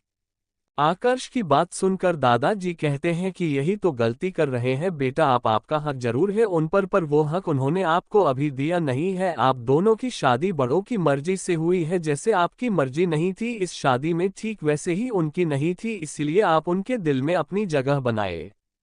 पर दादाजी, उनके दिल में जगह तो मैं बना लूंगा, लेकिन वह जगह बनेगी प्रोफेसर राय की, ना कि आकर्ष राय की। ऐसा ना हो कि वह प्रोफेसर राय की तरफ इतनी अट्रैक्ट हो जाए कि वह अपने हस्बैंड को ही भूल जाए, और जब उन्हें बाद में पता चले कि मैं ही उनके हस्बैंड हूं, कहीं वह मुझसे दूर ना हो जाए। दादाजी आकर्ष की बात सुनकर सोच में पड़ जाते हैं। कुछ देर सोचने के बाद इसके बारे में और आर्यदीप बात करेंगे। आपको कुछ भी करने की जरूरत नहीं है, बस आप ऐश्वर्या की दिल में अपने लिए जगह बनाए। वह प्रोफेसर से ना प्यार करके आपसे प्यार करे। उन्हें इससे मतलब नहीं होना चाहिए कि आप प्रोफेसर हैं या उनके हस्बैंड। वह बस ये जाने कि वह जिससे प्यार करती है वह आप हैं। समझ में आई मेरी बात? इसके साथ ही दादाजी आकर्ष का कंधा थपथपा कर वहां से निकल जाते हैं। आकर्ष दादाजी को जाते हुए देखता है। कपूर विला में ऐश जब से कॉलेज से आई थी वह अपने रूम से बाहर नहीं आए। उससे समझ नहीं आ रहा था कि उसने ऐसी कौन सी गलती कर दी है जिसके लिए प्रोफेसर रॉय ने उसके प्रति ऐसी राय बना ली है। ऐसा नहीं था कि वह हर एक लड़के से फ्लर्ट करती थी, उसकी फ्लर्ट करने की आदत केवल बातों में थी। वह कभी किसी लड़के के करीब नहीं गई थी। एक प्रोफेसर रॉय और ही थे जिन्होंने उसकी पहली किस ली थी, और आज जिस तरीके से प्रोफेसर रॉय उसके करीब आए उससे समझ नहीं आ रहा था कि यह फीलिंग क्या है। क्या उसे प्रोफेसर रॉय का टच करना अच्छा लग रहा था, पर उसका दिल कह रहा था कि यह गलत है। उसकी शादी हो चुकी है, उसका एक पति है जो कि अभी तक उसके सामने नहीं आया है। कल को अगर उसे पता चले कि उसकी वाइफ को किसी गैर व्यक्ति ने टच किया है तो क्या वह भी मुझे मेरे कैरेक्टर को लेकर जज करेगा? क्या जैसे प्रोफेसर राय ने मेरे कैरेक्टर को लेकर बातें की, मेरी फैमिली से रिलेटेड बातें की, क्या मेरे हस्बैंड भी मुझे इस पैमाने में रखकर जज करेंगे? मैं दादाजी की इज्जत पर कोई सवाल उठने नहीं दे सकती। मुझे कुछ भी करके प्रोफेसर राय से दूरियां मेंटेन करनी ही होगी। ये सब सोचते हुए ऐश फ्रेश होने चली जाती है। बाथरूम से आकर वह एक नाइट गाउन पहनती है। आज उसने डिनर भी नहीं किया था। आईने के सामने वह अपनी बॉडी में लोशन लगा रही थी जब उसकी नज़र अपनी लिप्स पर चली जाती है। अपनी लिप्स को देख उसके हाथ ऑटोमेटिक उन पर आ जाते। उन लिप्स में अभी भी प्रोफेसर राय के एहसास थे जिनको महसूस कर ऐश को गुदगुदी हो रही थी। उसे अपनी फीलिंग समझ नहीं आ रही थी। एक तरह से प्रोफेसर रॉय का करीब आना उसके पेट में गुदगुदी पैदा कर रहा था, पर उसे समझ नहीं आ रहा था कि उसके साथ हो क्या रहा है। इन सभी ख्यालों को झटक ऐश अपने बिस्तर पर सोने चली जाती है। रात की एक पहर उसे ऐसा महसूस होता है कि कोई उसके करीब आ रहा है, उसकी गर्दन को चूम रहा है। धीरे धीरे वह इंसान उसके लिप्स पर पहुंच उन्हें किस कर रहा है। ऐश बड़ी मुश्किल से अपनी सांसें कंट्रोल कर आंखें खोलती है और सामने वाले शख्स की ओर देख उसकी आंखें बड़ी हो जाती है। प्रोफेसर राय उसके ऊपर लेटे हुए थे। उन्होंने उसके दोनों हाथ हेडबोर्ड की साइड टक किए हुए उसे पैशनेटली किस कर रहे थे। प्रोफेसर राय के हर टच से ऐश्वर्या के शरीर में झनझनाहट हो रही थी। ऐसा टच उसने कभी महसूस नहीं किया था। प्रोफेसर राय ऐश को गहराई से चूमते हुए अपना एक हाथ फ्री कर धीरे धीरे हाथ उसके बदन में फिराने लगते हैं, जिससे ऐश्वर्या के पैर अपने आप ही बेडशीट में ऊपर नीचे होने लगते हैं। उसे यह फीलिंग बहुत अच्छी लग रही थी। उसकी सांसें में तेज हो रही थी। धीरे धीरे प्रोफेसर रॉय अपना हाथ उसके सीने की ओर ले जाने लगते हैं, जिसे महसूस कर ऐश्वर्या अपने हाथ को जल्दी से छुड़ा उनके हाथ के ऊपर अपना हाथ रख देती है। प्रोफेसर राय ऐश्वर्या की आंखों में देखते हैं जो कि उन्हें आंखों से ही ना का इशारा कर रही थी। प्रोफेसर राय ऐश्वर्या की ना सुनकर उसकी लिप्स को जोर से काटते हैं तो ऐश्वर्या की आह निकल जाती है। प्रोफेसर रॉय उसके हाथ को अपने हाथ से हटा उसे पकड़कर वापस से ऊपर की ओर टक कर देते हैं और उस हाथ को वापस से ऐश्वर्या की सीने की ओर ले जाने लगते हैं और जोर से प्रेस करते हैं। ऐश्वर्या प्रोफेसर राय के हाथों को अपने सीने में महसूस कर जोर से चिल्लाती है, आह। उसके साथ ही ऐश्वर्या की नींद खुल जाती है। उसका पूरा शरीर पसीने से भीगा हुआ था। अपने चारों तरफ देखती है कि प्रोफेसर राय कहाँ है, पर उसे अपने रूम में उसके सिवा कोई नहीं दिखता। वह अपने माथे से पसीने को पोंछती है और टेबल से पानी निकाल जल्दी जल्दी पीने लगती है। पानी पीने के बाद ऐश ठंडे दिमाग से सोचती है कि यह क्या हुआ। क्या वह सपना देख रही थी, वह भी इतना भयानक? प्रोफेसर राय उसके इतने करीब। ओ माय गॉड, मैं ये क्या सोच रही हूँ? नो नो, ये नहीं हो सकता है। इसके साथ ही ऐश्वर्या जल्दी से बिस्तर से उठ बाथरूम की ओर जाती है और अपना फेस वॉश करती है। कुछ देर खुद को आईने में देख वो वापस अपने रूम में आती है। उसे विश्वास नहीं हो रहा था कि वह प्रोफेसर राय को लेकर ऐसे वाइल्ड सपने देख रही है। उसने अब सोच लिया था कि वह प्रोफेसर राय से दूर रहेगी। ऐसे ही वह बिस्तर पर लेट जाती है, पर उसे अब नींद कहाँ आने वाली थी। करवटें बदलते हुए आखिरकार उसकी नींद लगी जाती है। सुबह का समय रॉय विला। अनिशा जी और आकृति जी किचन में खाना बना रही थी। जब अनिशा जी कहती हैं कि दीदी आकर्ष कब तक लौटेंगे, बात हुई है क्या आपकी उनसे? आकृति जीना में सिर हिला देती है। पता नहीं छोटी, ये लड़का कब सुधरेगा। अब केवल काम की जिम्मेदारी नहीं है, उसके ऊपर हमारी एक बहू भी है। भले वो शादी में नहीं आया, पर ऐश के भी तो सपने हैं। बेचारी वो कुछ नहीं कहती है, पर आकर्ष को सोचना चाहिए अब वो अकेले नहीं है। आकृति जी की बात सुन अनिशा जी कहती है, दीदी आप बात तो सही कह रही है। मुझे तो अभी से ही ऐश की याद आने लगी। आखिर कब तक हम अपनी बहू से दूर रहेंगे। आकर्ष जल्दी से आ जाए और हम हमारी बहू को विदा कराकर अपने घर ले आए। अनिशा जी की बात सुनकर आकृति जी मुस्कुराते हुए कहती हैं कि वह सब तो ठीक है छोटी, पर यह भी तो सोचो कि अभी आकर्ष ने ऐश को देखा तक नहीं है। हमें लगता है कि हमें कुछ टाइम उन दोनों को एक दूसरे के साथ स्पेंड करने के लिए देना चाहिए। जब आकर्ष आए तो हमें उन दोनों को कहीं भेज देना चाहिए, उसके बाद ही हमें ऐश को पूरे रीति रिवाजों के साथ ही विदा कराना चाहिए। आकृति जी की बात सुन अनीशा जी हाँ में सिर हिला देती है और दोनों नाश्ते की तैयारी करने लगती है। एक पुरानी फैक्ट्री के अंदर। क्या मैंने तुमसे जो सामान लाने के लिए कहा था तुम वह लेकर आए हो? जी मैडम मैं लेकर आया हूं, पर ध्यान रखिएगा केवल एक गोली में आपका काम बन जाएगा। अगर 2 गोली दे दी तो मैडम 2 गोली में तो पूरी रात कार्यक्रम चलेगा, सामने वाले शख्स ने हंसते हुए कहा। उस लड़की ने अपने बैग से नोटों की गड्डी निकाल उस शख्स को दे दी। वो शख्स गंदी हंसी हंसते हुए चला गया है। शीशी को देखते हुए उस लड़की ने कहा, अब मजा आएगा जब तुम दूसरों का बिस्तर गरम करोगी। इसके साथ ही वो लड़की हंसते हुए वहां से चली है। Chapter 28 trip to Shimla. Kapoor villa. सुबह का समय। ऐश सुबह जम्हाई लेते हुए अपने बिस्तर से उठती है। एक तो उसे उस सपने के कारण नींद नहीं आ रही थी, जैसे तैसे उसकी नींद लेट नाइट लगी। लेकिन सुबह फिर से उन्हीं वाइल्ड सपनों के कारण सुबह जल्दी नींद खुल गई। वह अपनी आंखें मलते हुए सीधे नीचे की ओर चली जाती है।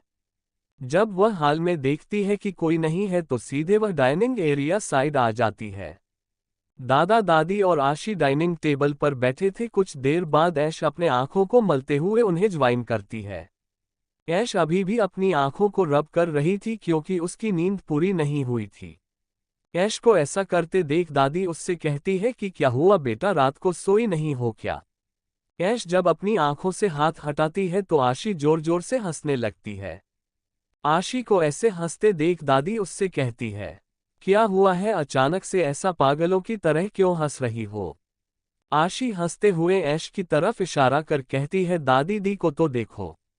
आशी को खुद के ऊपर हंसता देख ऐश उसे घूरते हुए कहती है, तू हंस क्यों रही है छोटी चूही? ओ रियली दी, मैं छोटी सी चूही हूं तो आप क्या बने हुए हो, गोल और काली आंखों वाला पांडा? आशी द्वारा खुद को पांडा कहे जाने पर ऐश ने उसे घूर के देखा और कहा, क्या मैं तुझे पांडा लगती हूं? आशी अपनी हंसी कंट्रोल करते हुए कहती है, लगती तो नहीं, बट जैसी आपकी अभी हालत है ना कोई भी आपको दिखेगा तो पांडा ही कहेगा। क्या? आशी की बात सुन ऐश जोर से चिल्लाती है। ऐश का चिल्लाना सुन दादा और दादी दोनों अपने कान पर हाथ रख लेते हैं और ऐश को घूरते हैं। खुद को यूआई घूरे जाने और आशी के पांडा कहने पर ऐश जल्दी से उठती और अपने रूम की ओर भाग जाती है। ऐश को ऐसे भागते देख दादी कहती है, अरे कहाँ भागी जा रही हो, पहले खाना तो खा लेती। फिर आशी की तरफ देखते हुए कहती है, तुम उसे परेशान करने का एक मौका नहीं छोड़ती। मेरी बेचारी पोती को नाश्ता तो कर लेने देती, अभी वह बिना नाश्ता किए कॉलेज चली जाएगी। दादी की बात सुनकर आशी मुंह बना लेती है। दादी माँ आपको बस दी की पड़ी रहती है। जब वह मुझे छोटी चूही बोल रही थी तो आपने वह नहीं सुना, मैंने उनको पांडा कह दिया तो आपको बुरा लग रहा है। वो खाना छोड़कर नहीं गई है, मैंने उन्हें पांडा कहा है तो वह अपना चेहरा आईने में देखने गई है। वैसे भी आपकी प्यारी पोती अपने फेस को लेकर बहुत सीरियस रहती है। इसके साथ ही आशी अपना नाश्ता करने लगती है। दादी आशी की बात पर उसे तीखी नजरों से घूरती और कहती है, हाँ मैं उसकी साइड लूंगी क्योंकि वह मेरे जैसी है। तुम तो अपने दादाजी पर गई हो, उनके जैसे ही खड़ूस मैं जा रही हूँ उसे बुलाने के लिए। दादाजी जो बहुत देर से तीनों की बातें सुन रहे थे, खुद को खड़ूस कहे जाने पर कैसे कह सकती है कि मैं खड़ा हूं? क्योंकि आप खड़ूस हैं, ठीक वैसे ही खड़ूस है आपकी बहू और यह आपकी नकचड़ी पोती, जो कि मेरी प्यारी पोती के पीछे ही पड़े रहते हैं आप तीनों। बस एक मेरा बेटा है और मैं हूं जो मेरी प्यारी पोती को प्यार करते हैं। दादी जी के इल्जाम को सुनकर दादाजी और आशी अपनी गर्दन नामे दिला देते हैं। दादी जी खुद उठकर ऐश को बुलाने जाने लगती है। दादी जी उठते देख दादाजी कहते हैं कि आप मत जाओ, मैट को भेज दो उसे बुलाने के लिए, आप क्यों परेशान हो रही हो। दादाजी की बात सुन दादी जी अपनी सीट पर वापस बैठ जाती है। और फिर दादाजी आशी की तरफ रुख करते हुए, बेटा वह आपसे बड़ी है, ज्यादा दी को परेशान मत किया करो। दादाजी की बात सुनकर आशी हाँ में सर हिला देती है और अपना नाश्ता करने लगती है। दादी माँ एक मेड को बुला ऐश के रूम में भेजती है और उसे कहती है ऐश को बोलो जल्दी आए, सभी नाश्ते के लिए उसका वेट कर रहे हैं। मेड दादी की बात सुनकर ऐश को बुलाने ऊपर चली जाती है। ऐश बाथरूम में अपने चेहरे को देख रही थी जो कि ना सोने के कारण हल्का डल लग रहा था और उसकी आंखों के नीचे काले घेरे पड़ गए थे। उसमें वह क्रीम लगाते हुए कहती है ये सब प्रोफेसर के कारण हो रहा है, मुझे रात भर नींद नहीं आई जिसके कारण मेरे चेहरे में डार्क सर्कल्स आ गए और उस आशी की बच्ची को मुझे चिढ़ाने का मौका मिल गया। ऐश ऐसे ही प्रोफेसर रॉय को कोसते हुए बाथरूम से बाहर आती है तो उसके रूम का डोर नॉक होता है। ऐश जब दूर खोलती है तो सामने मैट खड़ी थी। दीदी जी बड़ी मालकिन आपको नीचे बुला रही है नाश्ते के लिए। मेड की बात सुनकर उससे कहती है उनसे कहो वह लोग नाश्ता करें, मैं आ रही हूँ। मेड हाँ में सिर हिला नीचे चली जाती है। मेड के जाने के बाद ऐश रूम लॉक कर अपने अपने कपड़े चेंज करने लगती है। नीचे डाइनिंग टेबल पर नीचे दादाजी दादी जी से कहते हैं कि मिस्टर गुप्ता का कॉल आया था, उनकी बेटी की शादी है, हमारे सारे परिवार को बुलाया है।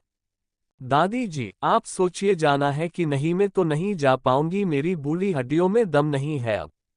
दादी जी की बात सुनकर दादाजी कहते हैं मिस्टर गुप्ता हमारे पुराने बिजनेस पार्टनर हैं, हमें जाना चाहिए। दादी जी पर अभी आशी की भी पढ़ाई चल रही है, कैसे जाना होगा हमारा। दादाजी जाना तो पड़ेगा ही किसी न किसी को। दादी वैसे शादी कहाँ। शिमला में शादी, शिमला जाना पड़ेगा। दोनों बात ही कर रहे थे इतने में ऐश आ गई। ऐश कौन जा रहा है शिमला। दादी माँ ऐश को बताती है कि उनके पुराने बिजनेस पार्टनर मिस्टर गुप्ता के यहाँ उनकी बेटी की शादी है, उन्हीं के यहाँ का इनविटेशन आया है और शादी शिमला से है। वाह हम लोग चलते हैं ना दादी। पर बेटा मेरी तबीयत ठीक नहीं है और ऊपर से आशी की पढ़ाई भी है, वह बंद नहीं कर सकती, अभी तो उसके अपना स्कूल ओपन हुए हैं और ऊपर से बोर्ड एग्जाम है उसके। हम लोग वही डिसाइड कर रहे थे कि वहां जाना होगा कि नहीं होगा। दादी की पूरी बात सुनकर ऐश अपना चक्कर गिननी वाला दिमाग लगाने लगती है कि उसके कॉलेज में अभी भी फ्रेशर्स पार्टी की तैयारी चल रही है और वह अभी प्रोफेसर के सामने जाने के लिए बिल्कुल भी रेडी नहीं है, इसलिए वह अपना दिमाग लगा कहती है अरे दादी आप टेंशन क्यों ले रही हैं, वैसे भी मेरी कॉलेज में अभी फ्रेशर्स पार्टी के कारण क्लासेस नहीं लग रही हैं, 4 से 5 दिन यही चलने वाला है जब तक पार्टी नहीं हो जाती। तो मैं एक काम करती हूँ, मैं और अनोखी चले जाते हैं, क्या बोलते हैं आप लोग। ऐश की बात सुनकर दादी कहती नहीं नहीं बेटा, इतनी दूर आप अकेले कैसे जाओगे, किसी बड़े को तो जाना जरूरी है ना।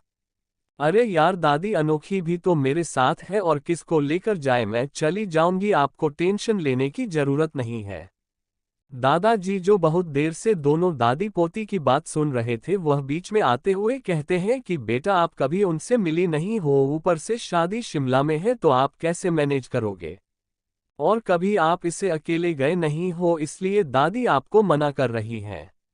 दादाजी आपको ऐसा क्यों लगता है कि मैं अकेले जा नहीं सकती हूँ, और ऐसा तो है नहीं कि मैं कभी बाहर रही नहीं हूँ। बाहर से इंडिया में अकेली ही आई थी, और वैसे ही मैं अकेली कहाँ हूँ, अनोखी भी तो है मेरे साथ। बेटा आप दोनों लड़कियां हैं, किसी बड़े का होना भी जरूरी है। लड़कियों वाला चैप्टर उठने पर दादी जी तुनक कर कहती है लड़कियां हैं का क्या मतलब है, क्या वह लड़कियां हैं तो अकेली नहीं जा सकती। दादी जी को भड़कता देख दादाजी कहते हैं सुमन जी आप कैसी बातें कर रही हैं, आप जानती हैं इंडिया का हाल कैसा है, फिर भी इसको आप समझाने की जगह उसकी हाँ में हाँ मिल रही हैं। हाँ मैं हाँ मिला रही हूँ क्योंकि अब मैं चाहती हूँ कि ऐश और अनोखी ही जाए। आप मिस्टर गुप्ता को कॉल कर दीजिए कि हमारे यहाँ से ऐश्वर्या अनोखी आ रहे हैं तो वह उनके रहने की व्यवस्था कर देंगे। कुछ देर की बहस के बाद दादाजी फाइनली मान जाते हैं और कहते हैं ठीक है आप जाएंगी, पर हमारे बॉडीगार्ड्स भी आप लोगों के साथ जाएंगे। दादाजी की बात सुनकर ऐश बहुत खुश हो जाती है और चिल्लाते हुए कहती है मैं अनोखी को कॉल करके बताती हूँ कि हम लोग शिमला जा रहे हैं, इसके साथ ही है जल्दी से अपने रूम की ओर चली जाती है। ऐश को इतना खुश देख दादाजी अपनी गर्दन ना में दिला देते हैं और मंद मंद मुस्कुराने लगते हैं, जैसे कि उनका प्लान काम कर गया हो। अब ये क्या प्लान था, ये तो आगे जाकर ही पता चलने वाला था। आशी दादाजी और दादी जी को बाय करके अपने स्कूल के लिए निकल जाती है। ऊपर कमरे में ऐश अपने मोबाइल से अनोखी को कॉल करती है। अनोखी जो कि अभी सो रही थी, इतनी सुबह सुबह अपना मोबाइल रिंग करते हुए सुन मोबाइल को कान में लगाती है और उनींदी आवाज में कहती है, हेलो ओ मैडम, और कितना देर सोएगी। ऐश के इतनी तेज चिल्लाने की आवाज सुनकर अनोखी हड़बड़ाते हुए उठकर बैठ जाती है और अपने मोबाइल को देखती है, जिस पर ऐश का कॉल आया हुआ था। वह आलस से मोबाइल उठाती और कहती है, क्या है यार, इतनी जोर से चिल्लाने की क्या जरूरत थी, मैं सो रही थी ना। ओ सुन आलस की पुड़िया, तुझे मैं एक ऐसी खबर देती हूँ जिसे सुनकर तेरा सारा आलस भाग जाएगा, साथ में नींद भी। ऐसी क्या खबर लाई है तू? हम दोनों ट्रिप पर जा रहे हैं। अनोखी जमाए लेते हुए, कौन से ट्रिप पर जा रहे हैं? सुबह सुबह भान खा ली है क्या तूने? No babes, it's trip to Shimla. Anokhi, पर क्यों? दादाजी के बिजनेस पार्टनर के यहाँ शादी है, दादा दादी नहीं जा पा रहे हैं, इसलिए मैंने उनको मनाया कि हम दोनों जाएंगे। और यह महान ख्याल आपको क्यों आया है मैडम? अरे यार, मैं कॉलेज जाकर बोर हो चुकी हूँ, मुझे थोड़ा ब्रेक चाहिए था कॉलेज से, और वैसे भी अभी क्लासेज नहीं लगने वाली है। और मैं कुछ नहीं जानती हूँ, मैंने दादाजी को कमिटमेंट दे दी हूँ कि मैं और अनोखी जा रहे हैं। और दादाजी बड़ी मुश्किल से माने हैं, और मैं तेरी ना नुकुर को नहीं सुनूंगी। अरे यार, है तू मेरे से पहले एक बार पूछ तो लेती, कुछ भी बोलने के पहले। कल मॉम को पैर में चोट लग गई है, कल ही उनको हॉस्पिटल से हम लोग डिस्चार्ज करके लाए हैं, और आज मैं ट्रिप के लिए चली जाऊं, उनका ध्यान कौन रखेगा? कैश चौंकते हुए, क्या आंटी को चोट लग गई है? पर कैसे, और मुझे क्यों नहीं पता चला ये सब? तुझे कैसे पता चलता है? तू तो मुझे कॉलेज में अकेला छोड़कर आ गई थी, जब मैं घर आ रही थी तब माँ का कॉल आया, थोड़ी सी चोट है, ज्यादा घबराने की बात नहीं है, लेकिन एक बार मैं घर में पूछ लूँ डैड क्या कहते हैं। यदि पापा एग्री होते हैं तो चलते हैं अपन। तू परेशान मत हो, मैं घर आती हूँ, आंटी को भी देख लूंगी और अंकल जी से भी बात कर लूंगी। अनोखी, चल ठीक है, आ जाना। इसके साथ ही दोनों फ्रेंड अपना कॉल कट करती हैं। चैप्टर 29, शादी की शॉपिंग। लूथरा हाउस, अनोखी का कमरा। ऐश के कॉल कट करने के बाद अनोखी बिस्तर से उठती है और बाथरूम में फ्रेश होना चली जाती है। अनोखी बाथरूम से बाथरोब पहनकर बाहर आती है। अनोखी उस बेबी पिंक बाथरोब में कहर ढा रही थी, उसकी गोरी पतली पतली टांगे बहुत अच्छी लग रही थी। अनोखी अपने बालों से टॉवेल निकल उन्हें सुखाने लगी है, उसका मोबाइल रिंग करता है। अनोखी अपने बाल पोंछते हुए आती है, इस ऐश को और चैन नहीं है, अभी तो बात की थी फिर दोबारा कॉल कर रही है। अब ये मोबाइल कहाँ रख दिया मैंने? 2-3 तकिया हटा देखती है तो बेड के कोने में उसे मोबाइल मिलता है। अनोखी अपना मोबाइल उठाती है तो उसे अननोन नंबर से कॉल आ रहा था। ये किसका कॉल आया है, वह ज्यादा ध्यान न देते हुए कॉल पिक करती है। अनोखी, हेलो क्रिश। हेलो मेरी तीखी मिर्ची। जैसे ही अनोखी तीखी मिर्ची सुनती है उसे समझ आ जाता है कि यह किसका कॉल है। मिस्टर क्रिश, आप मुझे इस समय कॉल क्यों कर रहे हैं? मैं इस समय आपको कॉल नहीं करूंगा तो किसको करूंगा? मेरी तीखी मिर्ची, तुमने मुझे याद किया कि नहीं? नींद तो आई नहीं होगी मेरे बिना। क्रिश द्वारा फिर से खुद को तीखी मिर्ची बुलाए जाने पर अनोखी चिढ़के के कहती है, मेरा नाम तीखी मिर्ची नहीं है। तो क्या बेबी डॉल है? Tears of Joy, tears of Joy, tears of Joy, tears of Joy. हाँ हाँ हाँ हाँ, क्रिश हंसते हुए कहता है। अनोखी अपने दांत किटकिटते हुए कहती है कि यह बंदरों के जैसा हंसना बंद करो, किस लिए कॉल किया था ये बताओ। अरे बेबी डॉल, कर ली थी ना बहुत सारी, चुंबन का चिन्ह भूल गई क्या? मैं तुम्हारा सिर फोड़ दूंगी, तमीज से बात करो, अनोखी क्रिश पर भड़कते हुए कहती है। अरे बेबी डॉल को गुस्सा आ गया, टीयर्स ऑफ जॉय, क्रिश हंसते हुए कहता है। मिस्टर क्रिश, आप बता रहे हैं कि नहीं, क्यों कॉल किया है, या मैं कॉल कट कर दूं? अनोखी चिल्लाते हुए कहती है। अनोखी को ज्यादा गुस्से में देख क्रिश कहता है, अरे रुको रुको, कॉल मत काटो, बता रहा हूं। अनोखी क्रिश के बोलने का वेट करने लगती है। आंटी की ब्लड टेस्ट रिपोर्ट आ गई है और आंटी का चेकअप भी करना है, इसीलिए उनको लेकर हॉस्पिटल आ जाना। बस यही बताने के लिए कॉल किया था। इसमें इतना क्यों गुस्सा हो रही हो? बताओ, भलाई का जमाना है नहीं है? तो आप इतनी देर से जो बकवास कर रहे हैं उसकी जगह अगर आप मुझे पहले ही बता देते तो आपका क्या बिगड़ जाता? मिस्टर क्रिश अनोखी मिसमिसाते हुए कहती है। बिगड़ा तो कुछ नहीं मिस बेबी डॉल, पर आपसे बात नहीं हो पाती ना। इतनी बात आप कहाँ करती है? अगर मैं डायरेक्टली मेन पॉइंट की बात कर देता तो। अनोखी गुस्से में क्रिश को कहती है, आज के बाद मुझे कॉल करने की जरूरत नहीं है। मैं डैड का नंबर दे दूंगी आपको। मॉम से रिलेटेड जो भी बात करनी है आप उन्हीं से कीजिएगा। मैं अंकल का नंबर लेकर क्या करूंगा? मुझे तो उनकी प्यारी बेटी से बात करनी है। मैं तो तुम ही को कॉल करूंगा। क्रिश की ज्यादा बकवास ना सुनते हुए अनोखी उसका कॉल कट कर देती है। दूसरी तरफ क्रिश मोबाइल उठाकर देखता है तो कॉल कट चुका था और क्रिश उस मोबाइल को अपने सीने पर लगाते हुए कहता है, मेरी बेबी डॉल को गुस्सा बहुत आता है। अच्छा है कि मैं डॉक्टर हूं उसका स्ट्रेस आउट कम करने के लिए। मुझे कुछ करना पड़ेगा मेरी बेबी डॉल को मनाने के लिए। इसके साथ ही वह मुस्कुराते हुए अपने काम में लग जाता है। दूसरी तरफ हमारी ऐश शिमला के ख्यालों में खोई हुई थी। ऐश का रखकर जल्दी से अपनी पैकिंग शुरू कर देती है। उसे बस अनोखी को उसके घर से उठाना था। उसने पहले ही दादाजी से टिकट बुक करने के लिए कह दिया था। ऐश रेडी होकर अनोखी के घर की ओर निकल जाती है। रास्ते भर वो शिमला जाने के ख्यालों में खोई हुई थी। शिमला की धूप में चमकते हुए पहाड़ियों की ओर बढ़ते हुए कदम। ऐश ने अपने मन में सोचा, इस समय तो शिमला में बर्फबारी नहीं चल रही होगी, लेकिन घर से दूर जाने के बाद वहां खुली हवाओं में सांस लेने का आनंद ही कुछ और रहेगा। यहाँ की फ्रस्ट्रेशन से दूर माइंड रिफ्रेश करने के लिए बेस्ट जगह है। शिमला के बारे में सोचते हुए उसे अपना मिशन याद आ गया और वो मिशन था अनोखी के पेरेंट्स को मनाना शिमला जाने के लिए। Cash point of view. अनोखी और मैंने पहले शिमला के लिए एक सफ़र का इरादा किया था। हम दोनों को इस सफ़र की बेहद उत्सुकता थी, लेकिन मुझे उससे पहले उसके परिवार से परमिशन लेने की ज़रूरत थी। ये सब सोचते हुए ऐश अनोखी के घर पहुंच जाती है। पार्किंग एरिया में अपनी कार खड़ी कर अंदर की ओर आती है। वह अंदर आकर जोर से चिल्लाती है, अनोखी कहाँ पर हो अंकल आंटी? ऐश की आवाज़ सुनकर अनोखी बाहर आकर कहती है, तुझ में बिल्कुल भी सब्र नहीं है ना? अभी फोन में बात की है तूने और इतनी जल्दी टपक गई। What you mean टपक है? अरे मेरी जान, मुझ में सब्र ही तो नहीं है और ये तुझे आज पता चल रहा है। जब से मैंने सुना है शिमला जाने के बारे में मुझसे रहा नहीं जा रहा है। मुझे जल्द से जल्द यहाँ से निकलकर शिमला जाना है। अभी तो मैं रास्ते भर शिमला के बारे में सोचते हुए आई हूँ। ऐश की बात सुनकर अनोखी नाम है सर हिलाकर कहती है, तू सच में पागल है? पता नहीं ऐसी पागल को मैंने दोस्त कैसे बना लिया।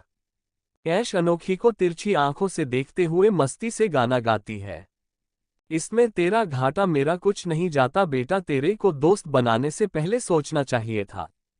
चल मेरा दिमाग खराब मत कर। यह बता मेरी आंटी कहाँ पर है और कहाँ लगी है उनको चोट? बहुत जल्दी याद आ गई तुझे आंटी की। मुझे लगा तू अपना शिमला पुराण बंद ही नहीं करेगी। देख मुझे आंटी की फिक्र है, बस मैं कुछ ज्यादा ही एक्साइटेड हो जाती हूँ। तेरे से इसलिए बोल रही हूँ क्योंकि मैं नहीं चाहती कि जब मैं अंकल आंटी से परमिशन लूँ और तू वहां ना नुकुर करे। हाँ बाबा, मैं नहीं करूँगी मना, मुझे भी जाना है। अब तू कॉलेज नहीं जाएगी तो मैं अकेली यहाँ रहकर क्या करूँगी फिर? मन में सोचकर, और वैसे ही वह कृष्ण नाम का रक्षक मेरे पीछे ही पड़ गया है। ऐसा ना हो कि मॉम को देखने के बहाने घर ही पधार जाए। ऐश अनोखी को हिलाती, ओह मैडम तू कहाँ खो गई? कहीं नहीं, मॉम रूम में है, तू चल रूम में, मैं कुछ पीने के लिए लेकर आती हूँ। ऐश मिसेस वलूथरा के रूम में जाकर डोर नॉक करती हैं। मैसेज लूथरा, आ जाओ। ऐश अंदर आती है। ऐश को देखकर मैसेज लूथरा मुस्कुराती है और कहती है, अरे बेटा आओ ना बैठो, गेट नोक क्यों कर रही थी? आज जाती ऐसे ही। ठीक है ना आंटी, मैंने सोचा कहीं अंकल ना हो और आप लोगों का क्वालिटी टाइम ना चल रहा हो, इसलिए मैंने सोचा गेट नॉक कर ही लेना चाहिए। मिसेस लूथरा हंसते हुए, हट बदमाश कैसी बातें करती है? मैंने सुना है आपका एक्सीडेंट हो गया है, ज्यादा लग गई क्या? उनके पास बैठते हुए उनका पैर देखती है। नहीं बेटा, ज्यादा नहीं लगी है, बस ऐसे ही थोड़ी पैर में चोट लगी है। कल एक बाइक वाले ने टक्कर मार दी थी जिसके कारण मैं गिर गई। वह तो भला हो उस डॉक्टर का जिसने मुझे अस्पताल पहुंचाया और इतनी केयर की मेरी। ऐसे ही मैसेज लूथरा और ऐश यहाँ वहाँ की बातें करते हैं। मिसेस लूथरा कहती है, अनोखी कहाँ पर है, मिली तेरे से कि नहीं? बेटा मेड को आवाज लगाओ, कुछ नाश्ता लेकर आएगी। हाँ हाँ मिल गई हूँ आंटी अनोखी से, नीचे आप प्रीसन मत हो। और हाँ मैंने उसको काम पर लगा दिया है, नाश्ता बही ला रही है। ऐश की बात सुनकर मैसेज लूथरा हंसने लगती है।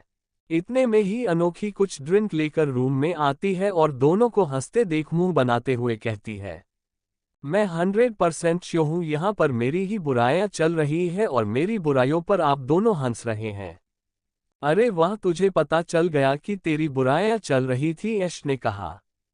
तो मेरी मॉम और तू तभी इतना हंसते हो जब कोई मेरी बुराई होती है ना मॉम? इसमें भी कोई पूछने की बात है क्या? दोनों फिर से हंसने लगते हैं। आंटी मैं आपसे बहुत इम्पोर्टेंट बात करने आई हूँ। ऐसी कौन सी बात करनी है बेटा आपको इम्पोर्टेंट? आंटी दादाजी के बिजनेस पार्टनर की बेटी की शादी है शिमला में। दादाजी और दादी माँ दोनों नहीं जा रहे हैं तो मैंने सोचा कि अभी फ्रेशर्स पार्टी के कारण कॉलेज नहीं लग रहे हैं और दादा दादी के बहुत पुराने बिजनेस पार्टनर हैं, तो हम लोग सोच रहे थे कि मैं और अनोखी शिमला घूम आते हैं। बस उसी के लिए आपकी परमिशन चाहिए थी, क्या मैं अनोखी को लेकर चली जाऊं? अंकल ने आपको और अनोखी को शिमला जाने की परमिशन दे दी? मैसेज लूथरा ने पूछा। हाँ आंटी उन्होंने ही दी है, बस मैं आपसे ही परमिशन लेने आई हूँ क्योंकि अनोखी डर रही थी कि आप लोग मना न कर दे। और ऊपर से आपका एक्सीडेंट भी हुआ है तो वह आपको ऐसा अकेले छोड़ना नहीं चाहती है। पर बेटा एक्सीडेंट तो छोटा सा हुआ है, और जब अंकल न परमिशन दे दी तो मेरी परमिशन की क्या जरूरत है? उन्होंने कुछ सोचकर ही हाँ कहा होगा। मिसेस लूथरा की बात सुनकर ऐश जोर से आकर उनके कान में चिल्लाती है और उन्हें गले लगा लेती, यह मुझे पता था कि आप जरूर हाँ कर दोगे। ये अनोखी फालतू मुझे डरा रही थी। अनोखी जो अपने सामने बैठे दो अजीब प्राणी को देख रही थी ना, मैं सिर हिलाकर कहती है, क्या पक्का आप दोनों मुझसे प्यार करते हो? जब देखो तब मेरी बुराई करते रहते हो। और मैंने कब तुझे डराया? मैंने बस इतना कहा था कि मॉम का एक्सीडेंट हुआ है, अभी उनको मेरी जरूरत है। हाँ हाँ ठीक है ना, मैं समझ गई, अब चल तू जल्दी से तैयार हो, मैं तेरे कपड़े पैक करने में मदद करती हूँ। वैसे मैंने अपनी पैकिंग पहले ही कर ली है। क्या? अनोखी ना चौंकते हुए कहा, इतनी जल्दी तूने पैकिंग भी कर ली? पर ऐश हम लोग वहाँ शादी में जा रहे हैं, हमें यह नॉर्मल कपड़े लेकर नहीं जाना है, हमें शादी के हिसाब के कपड़े रखने पड़ेंगे। अच्छा ऐसा है क्या? मैं तो अपने वार्डरोब में जो मुझे सही सही लगा वह मैंने रख लिया। हे भगवान, ये लड़की भी ना, अनोखी अपने माथे पर हाथ रखते हुए कहती है। मिसेस लूथरा दोनों की कन्वर्सेशन सुनकर कहती है, तुम लोग एक काम करो, अभी तुम लोग शॉपिंग पर चले जाओ, अंकल से मैं बात कर लेती हूँ, तुम्हारी टिकट शाम की कर देंगे जिससे तुम लोग रात को आराम से निकल जाओ, तुम लोगों को ज्यादा प्रॉब्लम नहीं होगी, सुबह तक तुम लोग शिमला पहुंच जाओगे। मिसेस लूथरा की बात सुनकर ऐश उनके गालों को चूमकर कहती है, आई लव यू आंटी, एक आप ही हमारी सेविया हो। अनोखी और ऐश मिसेस लूथरा को बाय कहकर शॉपिंग मॉल की ओर चले जाते हैं। वह पर उन लोगों ने शादी से रिलेटेड जो भी फंक्शन होते हैं उनके के हिसाब से ड्रेस खरीदी थी। ऐश को तो कुछ समझ में नहीं आ रहा था, अनोखी उसकी हेल्प कर रही थी। सारा सामान लेने के बाद दोनों शॉपिंग मॉल से लौटते हैं और अपनी पैकिंग स्टार्ट करते हैं। ये सब करते हुए दोनों को शाम हो गई थी। दादाजी ने सख्त हिदायत दी थी कि यहाँ वहाँ अकेले नहीं जाना है, बॉडीगार्ड को अपने साथ रखना है। दादाजी की बात पर दोनों अपना सर हाँ में दिला देते हैं। दादाजी खुद दोनों को एयरपोर्ट छोड़ने के लिए आए हुए थे। चैप्टर 30 गाड़ी का खराब होना। दादाजी एयरपोर्ट में ऐश को हिदायत दे रहे थे कि वह अकेले यहाँ वहाँ नहीं जाएंगे, बॉडीगार्ड को अपने साथ रखेंगे। अनोखी दादाजी की बातों को सीरियसली सुन रही थी पर ऐश को बस शिमला जाने की चूल मची हुई थी। दादाजी ऐश की ओर देखते हुए कहते हैं, बेटा जो हमने आपसे कहा है आपने सुना है ना? जी दादाजी सुन लिया है। और कितनी बार कहेंगे आप वही चीज को बार बार? कौन सा आप मुझे अकेला भेज रहे हैं? आपके दो यह मुस्टंडे भी मेरे साथ जा रहे हैं ना? ऐश ने मुंह बनाते हुए कहा। वह जा जरूर रहे हैं बेटा, लेकिन हमें आपकी हरकतें पता है। आप इन्हें चकमा देके निकल जाएंगी। वह हल्का सा खंसते हुए कहती है। हद होती है दादाजी, आपको तो मुझ पर बिल्कुल भी भरोसा नहीं है। आप पर भरोसा नहीं है इसलिए अनोखी को आपके साथ भेज रहे हैं, क्योंकि अनोखी आपकी पूरी हरकतों की जानकारी हमें देगी। ऐश मन में देसे में इसे देने दूंगी ना। ऐश दादाजी को अपनी आंखें रोल करते हुए देखती है और कहती है, आप सच में मेरे ही दादाजी हैं ना? दादाजी हाँ, मैं सिर हिलाते हुए कहते हैं, बिल्कुल मैं आपका दादा ही हूँ। लेकिन जो आपकी हरकत है ना, वह आपकी दादी जैसी, इसलिए मैं आपको बहुत अच्छे से जानता हूँ। थोड़ी देर बाद उन लोगों के प्लेन की अनाउंसमेंट होती है। दादाजी दोनों के माथे पर किस करके कहते हैं, अच्छे से जाना और एंजॉय करना, ठीक है? ऐश दादाजी को गले लगाती है और उनसे कहती, आप फिक्र मत करना, दादी का ख्याल रखना और उस छोटी चूहिया का भी। ऐश की बात सुनकर दादाजी और अनोखी हंसने लगते हैं। अनोखी दादाजी के गले लगती है और कहती, दादाजी आप अपना भी ख्याल रखना, हम लोग वहां पहुंचते साथ ही आपको कॉल करेंगे। कुछ देर बाद दोनों प्लेन में चढ़ जाती हैं और अपनी अपनी सीट पर बैठ जाती हैं। कुछ ही देर बाद उनकी प्लेन टेक ऑफ करती है। अभी रात का समय था तो प्लेन में ज्यादा चहल पहल नहीं थी। रात का डिनर होने के बाद अधिकतर सीट्स में लोग सो ही रहे थे। अनोखी और ऐश भी अपनी सीट को एडजस्ट कर उसमें आराम करने लगते हैं। सुबह के समथिंग 4 बजे अनोखी ऐश के कंधे पर हाथ रखकर उसे उठाती है। ऐश उठो, प्लेन में अनाउंसमेंट हो रही है, हम लोग शिमला पहुंचने वाले हैं। ऐश अपनी आंखें रब करते हुए कहती है, यार आधी रात को उठना मेरे से नहीं होता है, इसलिए मैंने दिन की फ्लाइट के लिए कहा था दादाजी को। ओ माय गॉड, ऐश अभी आधी रात नहीं हुई है, सुबह के 4 बजे बज रहे हैं, कभी तुम जल्दी उठो तब तुम्हें पता चले ना। हाँ मेरी माँ समझ गई, उठ गई मैं। वह अपनी सीट से उठकर प्लेन के बाथरूम में फ्रेश होने चली जाती है। कुछ 20 मिनट बाद उनकी प्लेन शिमला एयरपोर्ट पर लैंड होती है। प्लेन से उतरकर दोनों अपना लगेज लेती हैं और एयरपोर्ट से बाहर आ जाती है। दोनों जब बाहर आती हैं तो कहती, यहाँ पर बहुत ठंड है, हमें गर्म कपड़े पहन लेना चाहिए थे प्लेन में ही। ऐश अनोखी से कहती है, ये बात तू मुझे पहले नहीं बता सकती थी। बाहर आकर दोनों देखते हैं कि उन दोनों के लिए गाड़ी आकर खड़ी है, जिसमें ड्राइवर खड़ा हुआ है जिसने उनके नाम का बोर्ड लिया हुआ था। ऐश अपना नाम पढ़कर उससे कहती है कि मैं मिस कपूर हूँ। वह ड्राइवर है, उसके सामने सर झुकाकर उन्हें नमस्ते करता है। ऐश और अनोखी ड्राइवर के साथ एयरपोर्ट से बाहर आ जाते हैं और उनका लगेज दोनों बॉडीगार्ड लेकर आ रहे होते हैं। लगेज को देखकर ऐश कहती है कि एक काम करो, इस कार में आप दोनों चले जाओ और जिस कार में हम लोग जा रहे हैं उसमें हमारा लगेज रख दो। बॉडीगार्ड ऐश से कहते हैं, पर मैडम कपूर साहब का सख्त ऑर्डर था कि आपको अकेले नहीं छोड़ना है। अरे पर आप लोग एक ही कार में कैसे बनोगे, हम लोगों को गोद में लेकर जाओगे क्या? ऐश की बात सुनकर बॉडीगार्ड कहते हैं कि हम में से कोई एक आपकी कार में जाएगा। ऐसा कुछ नहीं होगा, आप लोग उस कार में चले जाए, हम लोग इस कार में जा रहे हैं। अनोखी देखती है कि ऐश बॉडीगार्ड से बहस कर रही थी तो वह कहती है, चलने देना, तेरे को दिक्कत क्या हो रही है चलने में? ऐश अनोखी का हाथ पकड़कर कहती, नहीं हम दोनों एक ही कार में अकेले जाएंगे, हम लोगों को पर्सनल चैट्स करना है, इन लोग सुनेंगे दादाजी को बोल देंगे। ऐश की बात सुनकर बॉडीगार्ड कहता है कि ठीक है, मैं मिस्टर कपूर को कॉल करके पूछ लेता हूं। तो ऐश चिल्लाते हुए कहती कि 4 बजे तुम दादाजी को कॉल करके क्यों डिस्टर्ब कर रहे हो? मैं बोल रही हूं ना, यहाँ पर मेरे ऑर्डर चलेंगे, ठीक है ना? आप चुपचाप जाकर आगे वाली कार में बैठिए, पीछे वाली कार में हम लोग आ रहे हैं। ऐश की बात सुनकर दोनों बॉडीगार्ड एक दूसरे को देखते हैं। ऐश उनको टस से मस होता ना देख जोर से चिल्लाते हुए कहती है, तुम लोग जा रहे हो कि नहीं? ऐश ऐसे चिल्लाने पर दोनों बॉडीगार्ड सक पका जाते हैं और जल्दी जल्दी सामान को दूसरी गाड़ी में रख आगे वाली गाड़ी में ड्राइवर के साथ बैठ जाते हैं। दोनों बॉडीगार्ड को आगे वाली गाड़ी में बैठते देख ऐश तिरछी मुस्कान लिए अनोखी को देखती है और कहती है, अब आएगा मजा, और दोनों पीछे वाली गाड़ी में बैठ जाती है। अनोखी ऐश के कंधे को पकड़कर कहती, सच सच बता, तू करना क्या चाहती है?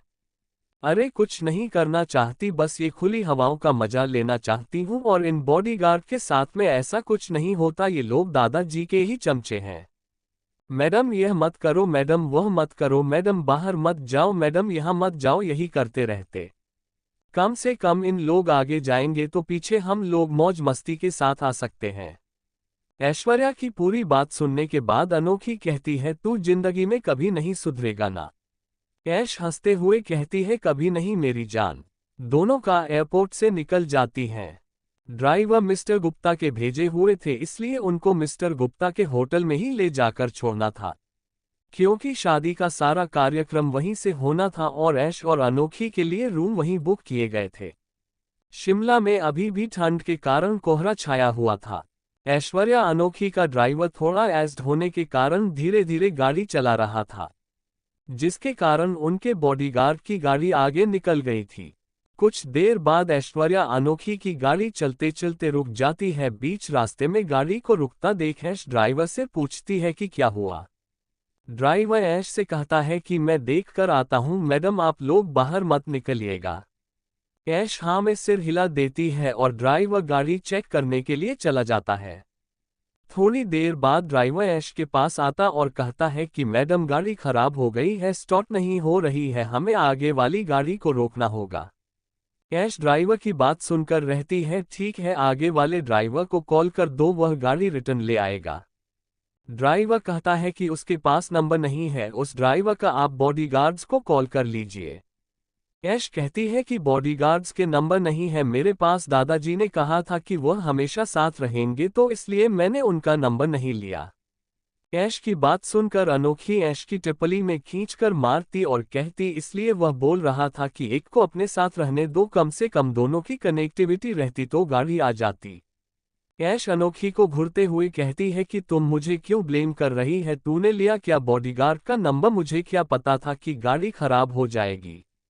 थोड़ी देर रुकते हैं, जब वह लोग देखेंगे कि पीछे हमारी गाड़ी नहीं आ रही है तो वो लोग खुद आ जाएंगे। 10 मिनट वेट करने के बाद भी उनकी गाड़ी नहीं आती है। ऊपर से रात का समय था और जंगल में गाड़ी रुकी थी, इसलिए ड्राइवर कहता है कि मैडम हमें यहाँ से लिफ्ट लेनी पड़ेगी। वह सब तो ठीक है ड्राइवर भैया, पर यहाँ इतनी रात को लिफ्ट देगा कौन, जब से हम खड़े हैं कोई एक बंदा तो निकल नहीं है, और पता नहीं दादाजी के भेजे गए बॉडीगार्ड किस टाइप के, जब उनको हमारी गाड़ी पीछे दिख नहीं रही है तो उनको लौटकर आना चाहिए ना।